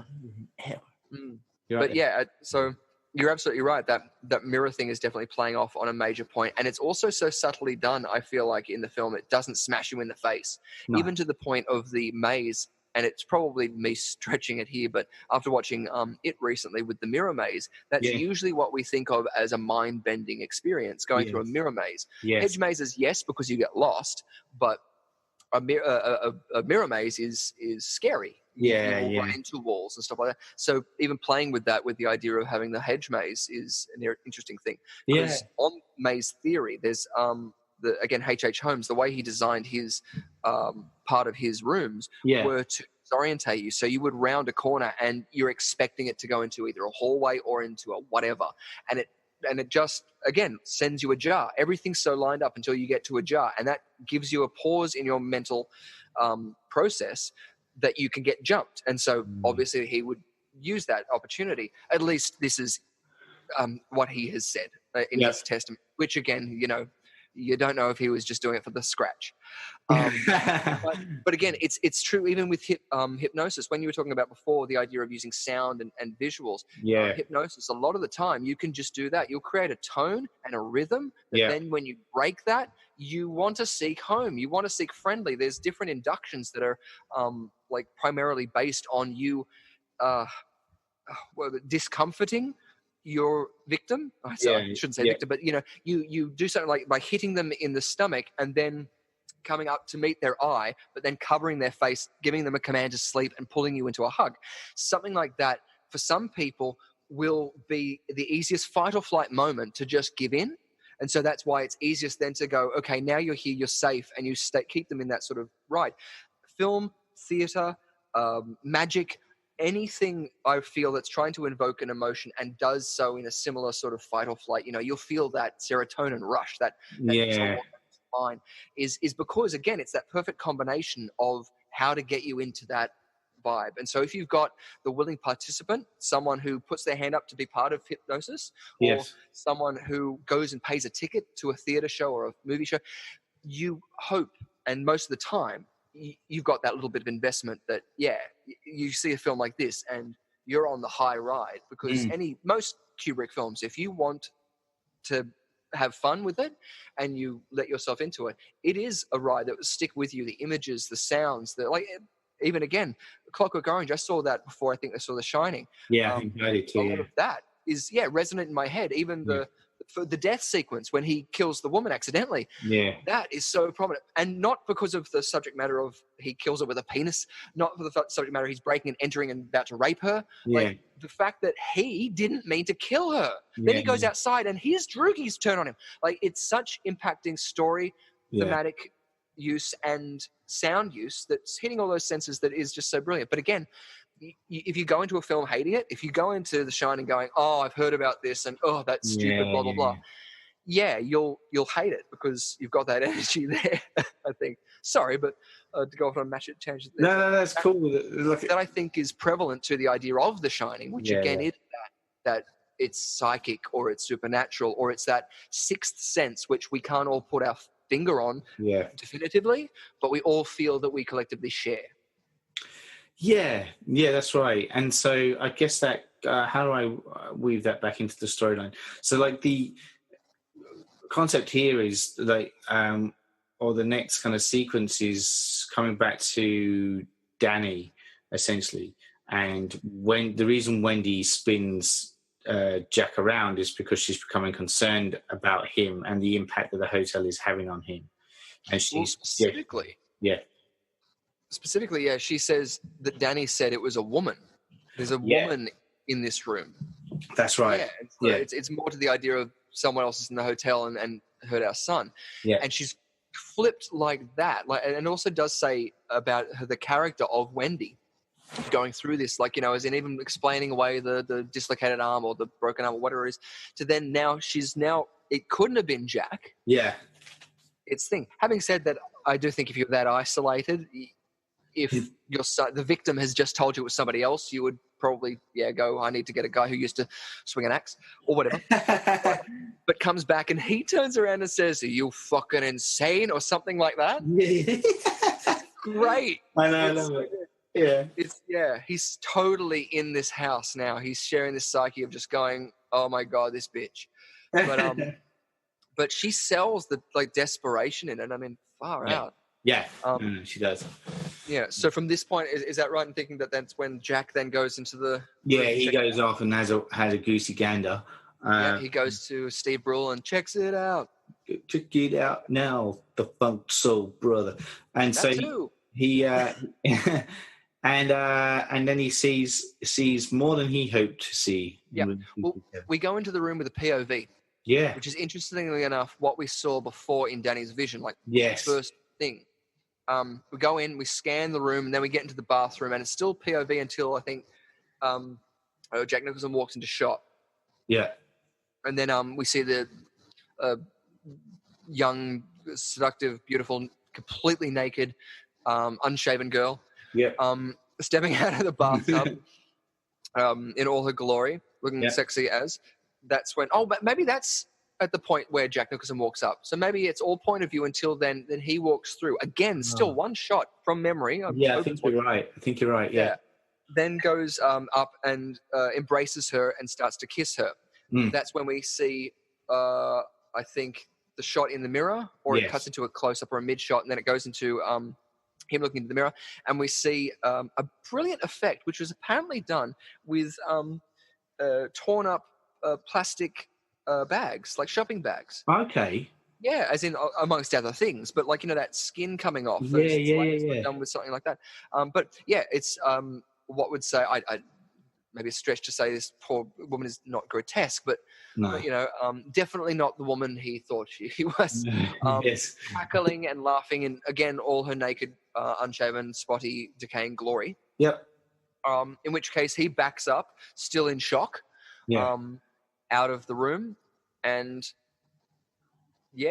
traumatizes the audiences for life. Yeah, it is a really traumatic scene, and really kind of, or at least for any teenager with a dick in their hand. Wait, what? What? No! Oh, well, the kid go with the whole. Might as well anyway. I went ages ago. Premature ejaculation. I've shared too much. The second you heard, "Hi, I'm Shelley Duvall." It's like, oh. Hello, I'm Shelley Duvall. There it is. So yeah, it is. I just came in. The crazy woman. So we have that whole kind of disturbing scene. There's a naked woman in the bed. Hey. Who put the naked woman in the bath? The naked woman in the bath, was that you, Danny? Yeah, well, it's me, Danny. Who did you get her? Who did you kill? Who did you kill? Who did you kill, Danny? Who did you kill? You're going to dispose of another body? Why is there a woman in the bath? I mean, like, you know, they put it all from The Shining. You've got a woman. She's in the bath. Danny's got a serious problem. Yeah, we love Danny. And so he was his first victim. All of that was meant to fill my madness and me trying to get back on track of where we were. And all we did was induce madness. Yeah, induce madness. But isn't this the bit where so that kind of section happens, but then Danny hold on. Oh, they're talking about trying to get him out, Danny out, and Jack's kind of saying, "Why do you want to do that?" and all that stuff. And he goes and sees Grady again in the bar, doesn't he? Is this? I think we know that bit, and Greg Jack's basically he's kind of saying, "You got to correct your wife." That's right. Yeah, this is when he goes into the party. Now, yeah, and this is before she finds Jack. What was it, all work and no play makes Jack a dull boy? Is that correct? Yes, just before that. Yeah. Cool. Yeah. Which again was like hand done apparently. Like someone typed it out. Oh my god, it would have been insane. But yeah. So then we go into the party, which is like 1921. Ritzy Ditz, everyone, flapper girls are crazy everywhere. Yeah, exactly. Yeah, it was like I think even it was ragtime. That would have been still around. Actually, that would have been the old. Yeah. Yeah. Again, in the miniseries, in this sequence, Stephen King is the conductor. And it's just so out of place. Yeah. He's there and he's just like swinging his baton, going in just like a little cut away. But he was also swinging that thing that conductors use as well. Yeah, exactly. And it's not. Steven, put your baton away. Exactly. It's also thin and whiny. But again, like he shoots that. Doesn't he play the character's name's Gage Creed in that? Oh, does he? Isn't maybe because it was in 2 episodes? Maybe he was like, I want to play a different person in each. I thought he played a character called Gage Creed in it, which obviously is a nod to Pet Sematary. But I could be wrong. I could be wrong. I could be right. Yeah. Anyway, so I'm kind of getting a bit blurred here, but they're basically like, this is like really the hotel trying to put Jack in place and say, you've got to sort this out. Things are starting to go not the way I want it to go, and kind of luring Jack in to kind of take control. Be a man. And then this is also from memory. I'm kind of blurring things a bit, but I'm pretty sure this is the bit then where Danny tries to use his telekinesis to reach out to Halloran, and then Halloran starts to kind of fly, get back. This is where he starts in pursuit to kind of come back to the hotel. And Danny then does his whole red rum bit in front of the mirror. That's and right. calls himself Tony. Hey, Tony, did you put out the trash? I'm walking here. Yeah. I mean, I'm not. I'm scrooched down an elevator shaft, but I'm walking here. Hey, I'm pooing over here. Oh, well, at least your hand's out of your pants again. Yeah. So no, you're right. And in fact, both of us were right. So apparently, to the answer, did Stephen King have a cameo in The Shining? It was probably his most unrecognizable cameo to date. Bullshit, you'll see it when you see it. Yeah. King did his pal Mick Garris a friendly favor by showing up as creepily mustachioed band leader named Gage Creed. I thought so. In 1997's Shining miniseries. So he was the band leader, and he was Gage Creed. Gage He had Creed. a mustache. And a shiny baton. Yes. Yeah. Oh, cool. And both Sam Raimi and Frank Darabont also cameo in the miniseries. I didn't know that. Neither did I. Wow. That's very cool. Yeah. It was like everyone's trying to stick it to Kubrick. It was. I don't even know if it came out just before he died. But yes, died. I was going to say, even just the idea of the dialogue that's said before the drink gets spilled on him as he's leading into the toilet. He says how he's going to change before the duck and liver pate or something like that. Yeah. Again, like you're right. I think this is that idea of, even in the hypnosis, this is the idea of when you go, okay, now I know that we both know that you're safe. This is the command. This is the, what I want you to do. The protocol, the coding, if then this. So that's where Grady spills the drink on him, takes him into the bathroom. But that's what I mean. He's reinforcing the idea of, no, I'm part of this world. Yeah. Like and I want to be here. He's got his drink in his hand too. Yeah. And he goes into a bathroom which doesn't look like it belongs in the time. No, it doesn't. That's right. No, Yeah. it's dark red. Dark red. What's the safe red. word? Dark red? Why would that be the safe word? Yeah. But yeah, you're right. Exactly. Goes from like a servant-ish sort of like, yes, sir, no, sir, to then, basically saying, pull your wife and your child into line. Yeah, do it. I don't even know if he's threatened. If you don't do it, we will, or something like that. I can't remember if there's some sort of threat. But again, it's great. And then from that, we see the red rum writing on the wall, in which case, again, in a mirror, is revealed to be murder. Murder. There's been a murder. There's been a murder. This little boy keeps doing it. It's the little boy. He keeps getting his baton out and whacking people with it. He's only got so many fingers. If he keeps killing people and then saying that they're his fingers, I mean, he's got to stop. Who calls their finger Tony? Yeah. It should happen on your feet. I mean, that's just a pun waiting to be had. Look at my feet and my toe knee. Yeah. And then in steps Danny Day-Lewis and says, "What about my left foot?" Paint us a picture of that. It's all gotten surreal here. Surgeons of Horror. Exactly. But yes, so just when your wife and kid, red rum's written on the wall. Red rum written on the wall. Yeah. Yeah. At this point, is this when we have the moment where the baseball bat and the stare moment, and she just wants to go because she's unsure, and he gets hit in the head? I want to say before that she discovers the notepaper. Oh, you're right. With the work and no play makes Jack a dull boy. Bit. So she's then. This is where she's starting to piece the puzzle together. The fractured puzzle that is the Outlook Hotel. And finds out how terrible a writer he is. Yeah, and just goes, what? Yeah, what? There's no layers to this story. It's just repetitive. It keeps repeating. It goes round in circles. It's George Lucas. It's episode 1. Yes, all right. But yeah, so she sees that and gets flipped out by how many times he keeps writing it and getting spelling errors. Yeah. And that's when he comes in. Is that right? Notices. Yeah, that's right. And then she then begs, but it's not really alluded to that he knows that that's what he's written, though, does it? It's like he still sees the written work that he's working on. I don't know. Oh, as in the book, we don't know. Yeah, the audience. No. Yeah, the audience wouldn't know. No. As in we don't see his perspective from that. Yeah. Yeah, exactly. Yeah. That's cool. But yeah, so she's basically begging Jack to kind of leave the hotel. Gotta go, get out of here. Yeah, because again, in the miniseries, I think it alludes that he's writing a history of the hotel. He starts to write a history of the hotel. Yeah, and that's from the book too. Yeah, so like that's the hotel's way of luring him more, because it takes advantage of the fact that he knows he's illiterate. He is a literate, not illiterate. And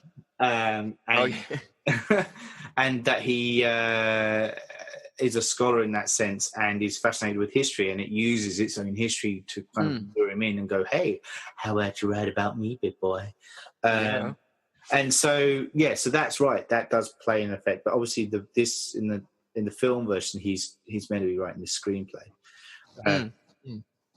And then so she's begging at the moment kind of leave, essentially, and this is the bit where she ends up having to knock him out with a baseball bat, and she locks him in the pantry, and that's when he says, go and check the radio and the Bobcat, because he's disabled the radio with Sim before. Actually, there's from that scene where he's taking the radio parts out, there's another YouTuber who's an Australian YouTuber who writes music based on films. He only uses the audio from the films. Oh, right. And he's done one from The Shining, which actually I put over the menu at the end credits for when we did Day of the Dead. Yes. And that's made from that. So all the clicking noises from that is when he's throwing the little chip things in his hand. Oh, yeah. Throws them out, goes or something like that. But yeah, that's a scene where you see that, and it's very good. I would recommend checking them out too, because do videos all cut up so you get to see it. A lot of cool stuff here, man. Very cool. but again, yeah. So that's when she's going to check it out, and this is again where it comes to one of the points of one of the only things in the film that does happen, or most likely happens, supernaturally. Yes. How does he get out of that freezer? It's locked from the outside. Yeah. It's It's Grady. Hey, Grady's back. Exactly, but that's where I think Grady threatens him or gives him the ultimatum. Yeah, he says, "If I do this, you've got to do this." Yeah, you've got to carry it through. Yeah, yeah, and that's right. And this is you're right. It's the only real moment that's supernatural, other than the telekinesis kind of stuff. Or the strangling of the throat. But arguably, what we have seen from our perspective, that's their only evidence. Yes, that's right. That's right. Him getting out. So he somehow somehow able to free himself. Yeah, he's either, he frees himself, Wendy frees him, or Danny frees him. Or I don't know if Dick would be there at that point. No, well, we know what happens with Dick, but or any good boy should. But Dick alone again. Exactly. Yeah. It raises that really interesting question that, again, Kubrick left that in there, and it's a supernatural element because he's talking to Grady. He lets him out. He does get out. Yeah. I found that very interesting. Having said that, too, there is a cut on his hand in the one of the scenes, which I wasn't too sure where it came from, and I'm now just thinking maybe I should rewatch it again to see if that. Yeah. Maybe I don't know. Too. So like he's kind of bust himself up to get out, maybe. Yeah, or squeeze through something. I don't know. Yeah. Because at that point he would have gotten a headscarf from the baseball bat, and only later on, after he's done the door, he gets the hand cut. Yeah. That's a good point. I'm going to have to rewatch it too. I'm going to have to rewatch it again purely based on the fact that we're talking about this, because there's lots of stuff. Yeah, yes, there's so many things. Yeah. It's so rewatchable. That's what makes it, again, probably the cult status is the rewatchability. Yeah, for sure. Oh, not just that. Again, cinematography, acting, like story, everything. Yeah. It's so this is this is where we cut back to Danny, and he's still talking about red rum, and that's when we do see the reverse image of it spelling out the word murder, and then this is where Jack. So they're holed up inside their living quarters essentially, and this is where Jack starts hacking his way in through the door with his axe. Wendy kind of gets into the bathroom, locks that too, manages to get Danny out of the bathroom window, but she can't get out. And although she tries, and this is where we get that infamous scene where Jack breaks through the door and pokes his head in and goes, "Here's Johnny," which is, again, like it's famous not only because it's creepy as fuck, but it also tapped into pop culture of the time, with Johnny Carson. And Jack Nicholson ad-libbed that scene as well. So all these kind of moments kind of make film history when they are put together. And so and it's harrowing. This is the point where she's got a knife there, but she's kind of frozen and scared and fucked up, and he does actually hack his hand at one point, so she is trying to defend himself, and he pulls back, but just at the point where he's just going to react to that and kind of go really ballistic, this is where all of a sudden Dick turns up on his own bobcat. I was going to say with that you could see in it's an improv line, but it's definitely come from somewhere, because the little pigs, if that was improvised as well, that might have been a directional thing of say something lighthearted or something that a bit creepy. And again, the juxtaposition of that, of going there's an axe murderer out there, whether we know them or not, they're not the person we loved or happy with. And now they're singing a little kid's song. It's not like they're having fun. It's like it's so many elements. But even then on the next one of the Here's Johnny, of it being a pop culture reference coming out of the blue like that, and then followed by that sharp you've got that the creepy sort of thing, like the same as the Uncanny Valley. It's like that sort of thing. If you hear on a TV and you're relaxed at that point. So to have something so relaxed after such a bang, here's my face, like whatever. It's because it's again that hypnosis thing of quick impact followed by a random thing. Darren Brown at one point was giving a lesson to people, which he said that he got held up by someone who wanted to rob him, and he turned around and he said, my fence isn't 4 foot high. Or he said something random that was still sort of made sense, and it threw him enough that he had a fight or flight, and he burst into tears. The guy who was robbing him did. And so, like, everything was fine. But again, it's that idea of going, if you can manipulate that sort of psyche in that moment, then yeah, exactly. So even from that point of view, if it's all psyche and no supernatural, he's manipulating that situation right there to terrify. Yeah. So we definitely have this psyche, whether it's the house, whether it's him. Yeah. I'm thinking about, like, have you ever seen the film The French Connection with Gene Hackman and Roy Schneider? No. I recommend watching it. They play this whole. They're playing, like, there's an interrogation scene, and it's apparently a technique that is used that they borrowed from, but it was kind of made famous, on film circles through this scene.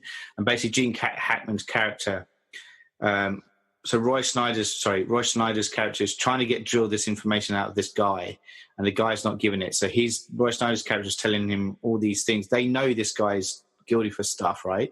And he's drilling him with all these factual questions, but they can't pin him on stuff. And he's the one that's asking that. And then Gene Hackman is just randomly accusing him of something completely different. And he's kind of like, didn't I see you at Poughkeepsie? Did I see you at Poughkeepsie? You were up there at Poughkeepsie. You were doing that thing. You were picking your feet. Why were you picking your feet at Poughkeepsie? And it's such a weird moment, weird thing to say. That he's so the villain, the guy is like, he gets so thrown off by what's saying, he has to answer something. And the only thing he can answer is in truth, which is to answer Roy Schneider. And so he ends up admitting what he's done. And that's exactly the purpose. It's like to throw you off scent. Exactly, yeah. Even body language and things like that, you'll always give up, especially if you're lying. That's why polygraphs don't work, because you'll tell your truth. Yeah. With you, like, and you'll try and lie because even your body will react in a certain way. So they're easy to get around of, but even if you're not, even if you are being completely truthful, you might sabotage the results. Yes. And so it's, but also the guy who made the polygraph was the guy who wrote, what was it, Wonder Woman, and also said that it wasn't a good thing. It shouldn't be used for interrogations. Yeah, that's right. Yeah. Why do you use that for? Yeah. Exactly. Okay. So at this point, things have gone right off the rails. Right off the rails. And so, so this is where he, just at that point, so Halloran turns up, and then basically Jack kind of ambushes him and butchers him to death. Yeah. And I remember seeing that as a kid, that sequence. Yeah, I remember that. Scared the shit out of me because he comes out of nowhere. Yeah, he does. And again, you know where he's come from. He's hiding behind a fucking pillow, but the way that shot and the pace, brilliant. Terrifying. Yes. Yeah. Again, again, the connection with Dick and Danny is permanent because as he's getting, as he's dying from the axe wound to his chest, Dick is. Danny is screaming in obvious connection with him, and so feeling and knowing that the situation is even worse off now. Yeah, that's right. I know this is obviously a big left turn from the book too, because like in the book, Dick survives. Yes, he's brutally attacked by Jack, but he kind of lives to tell the tale.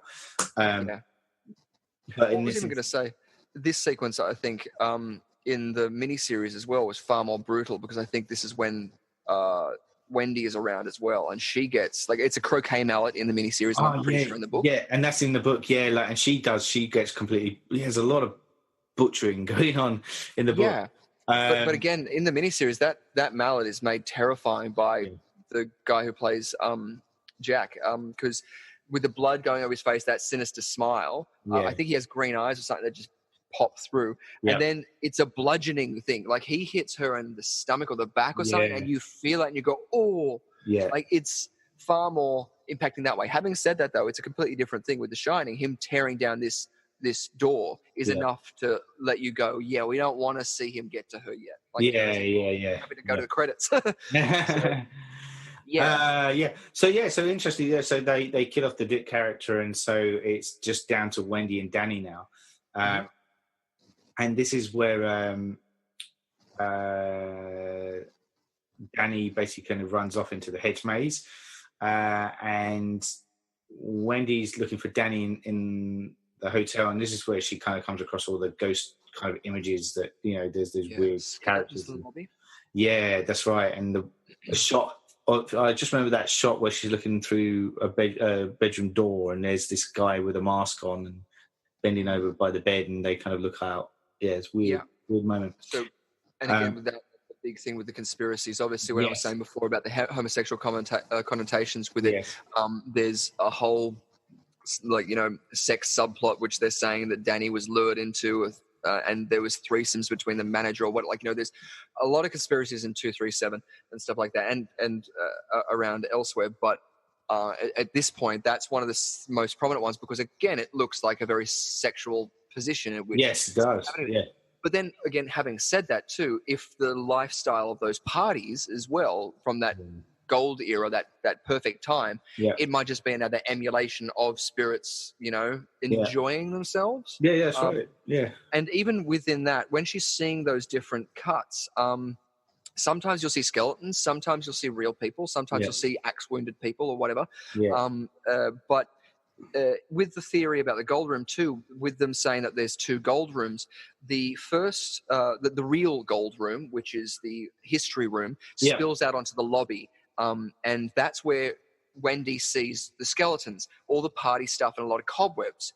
And then she runs to the hotel, and you'll see the guy with the axe on his face, and you'll see the bear in the room. And things. The bear. I forgot about the bear. It would bring a bear costume. I think that was the one kneeling down, giving the guy possibly a blowjob. That's right. They both look very inquisitive.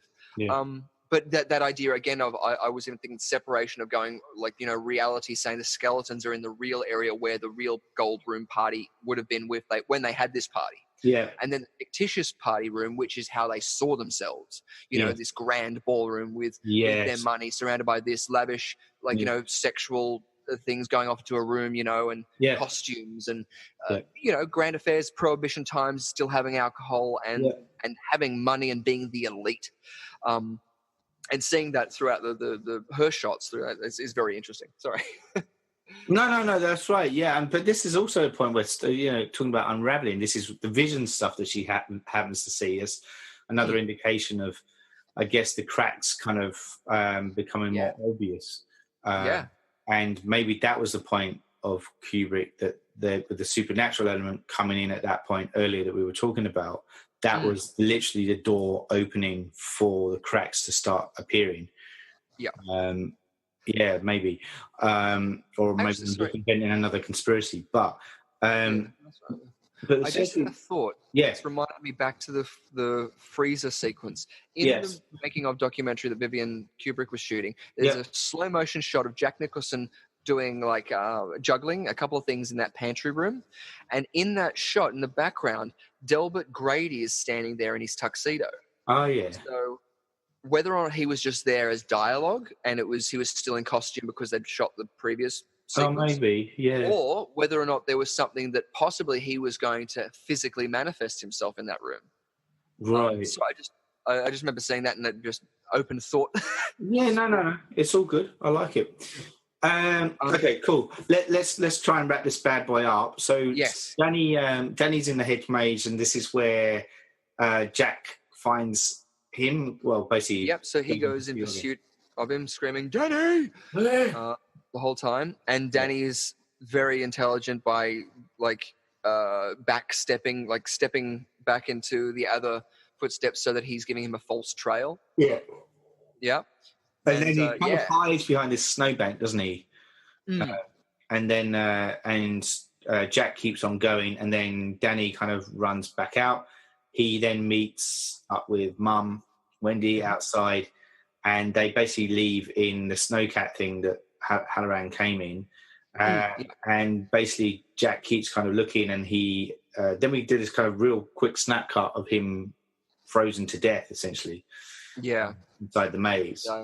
And then we're given like the photograph moment in the hotel hallway, and it kind of zooms in, and it's revealed that Jack is amongst the crowd at the party right at the front. And it's printed with the date 1921. Mm-hmm. And then we July 4th? I think so, yeah, Independence 4th Day. of July 1921. I know. Yeah, so it would have been a 4th of July party. Yeah, so part of me got a bit confused. When I first watched that, I was a bit confused with that ending. Because I was like thinking, is this a Twilight Zone kind of thing where when Jack has passed away, he's then absorbed into that era along with the other spirits and stuff? So it's this heyday year and absorbed. Or was it that a version of him existed in 1921 at the time? Well, yeah. Even with the intergenerational thing, I think both of those explanations could work out because we know that there's been the force, or at least it appears that the force of the hotel has definitely been trying to give him the best representation that obviously he likes and he becomes and wants to be involved in. So that seems to be like a perfect ending for at least him if he did end up as that being his afterlife, or being involved in that some way. Having said that, with the Charles Grady, Delbert Grady, I'm not more inclined to believe, because again, this photo is something that I think everyone takes away what they want to and should. Yes. It's not saying I want to influence anything, but it does incline me to give a little bit more credit and weight to the theory that it could be, as you said, generational, and maybe that was a previous caretaker that was him in 1921. I don't know if that would have lined up. Maybe he was the one before Delbert Grady. Yeah, that's right. Exactly. I don't know. There's a lot of things that's going on there. Well, I was even going to say, conspiracy-wise as well, that photo, I actually found the original photo that it was taken from. Oh, yeah. And it's a get-together of just like a small group of people, but they're around the gold standard. And the man is a very odd-looking man who actually reminds me a lot of the guy who plays the MC in Cabaret, the Liza Minnelli movie. But I assume he's an MC, because you'll notice as well, if you watch that again, in Jack Nicholson's hand, he's holding a little note, and I'm pretty sure it's a little piece of paper that just has his like running order, or like, names of what he's got to say. But all around him are different people that are intrinsic with the gold standard and the federal bank changeover. All at different ages. Now, again, this is, I don't know if this is actually, I haven't cross-referenced this myself, but in the gold standard video, it goes into a man zooming right into that and looking at each of these photos and saying this could possibly be who it is. And he shows examples next to them. And obviously it's very pixelated things, but he suggests that this might have been a compilation, most possibly, of a whole bunch of different people that Stanley Kubrick wanted to, be an archetype of that period. Yes. So he got all of these people who, from probably different photos, and pushed them all in together, because again, he's worked with photos all his life and he know how to do that. And then created this perspective photo, because we've got in the making of documentary a shot of Jack Nicholson getting dressed up in that tuxedo, and he doesn't wear that anywhere else except for that scene. Which he took photos, Kubrick took photos at different lengths to try and match the grain for that.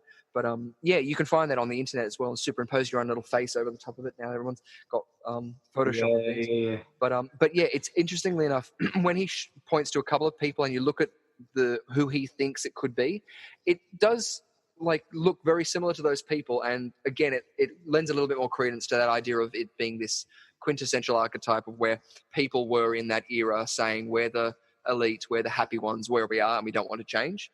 And he's at the head of that. He's the one everyone's looking up to, and everything. So I love that, because it could mean so many different things. It could just mean an afterlife of this is where he went. It could mean he went back to that time and he's now reliving that. It could just mean he's in a purgatory and it's like a frozen image, it could be a horror type thing. It could. I even just always think that what we're seeing as the audience isn't necessarily the real world that is portrayed in the thing. So it could even just be that's what we saw, because that's where Jack wanted to be, and we were pretty much seeing Jack's story. Also throughout the other pictures on the wall, as I said before, were other people who were influential of that time. There's, I want to say, Jackie Mason. I might be wrong with that, but he's in, if you go down one and to the left of where we're looking at the camera of that photo, he's looking up with his partner up at the photo of Jack Nicholson. And he actually visited the set because he was in one of Stanley Kubrick's films before, which, whose name escapes me at the moment, but he visits the set, and you see that in the Vivian Kubrick documentary. Yeah, wow. Where, he's walking around and so, like, they're talking to them and stuff. So yeah, whether or not exactly whether or not it was hints, whether or not it was just Easter eggs, like, you've got a whole bunch of people working on these films and they don't know if it's going to be even seen, and they're just trying to dress a set. So you could be putting jokes in there, and a lot of the time people do. Like, look at the animations that they put sex in there and say no one will ever see it, and then they have to edit it out. 20 years later. And it's not fuck ups like in Jurassic Park where you'll have one frame dropped out when a T-Rex like asset disappears, which is. or mysterious Starbucks coffee cups that appear in Game of Thrones. Yeah, I'm surprised that wasn't like keyed out or photoshopped out. We've got the technology. Yeah. Anyway, all good. But yes, yeah. All right, man. So look, we come to its bitter conclusion, and I realise that we have ranted and raved for good reason through this one. And I feel like we could rant and rave another couple of hours on this. There's so much there, and the more we talk about it, the more I want to talk more on it. Exactly. But for the sake of our podcasters that come out and listen to this, maybe they should go away and come up with their own interpretation, or maybe we'll come back and revisit The Shining for its anniversary. They should definitely tell us what they think, what their interpretations are. Absolutely. Very interesting to hear. Absolutely, 100%. But yeah, we should probably bow out on that, other than to ask you the question, which I think we kind of answered anyway, but for the sake of asking it and answering it to conclude our podcast, do you think The Shining still stands the test of time today? Absolutely. Yeah, me too, yeah. And what do you think Dr. Sleep will do to hinder or aid that film?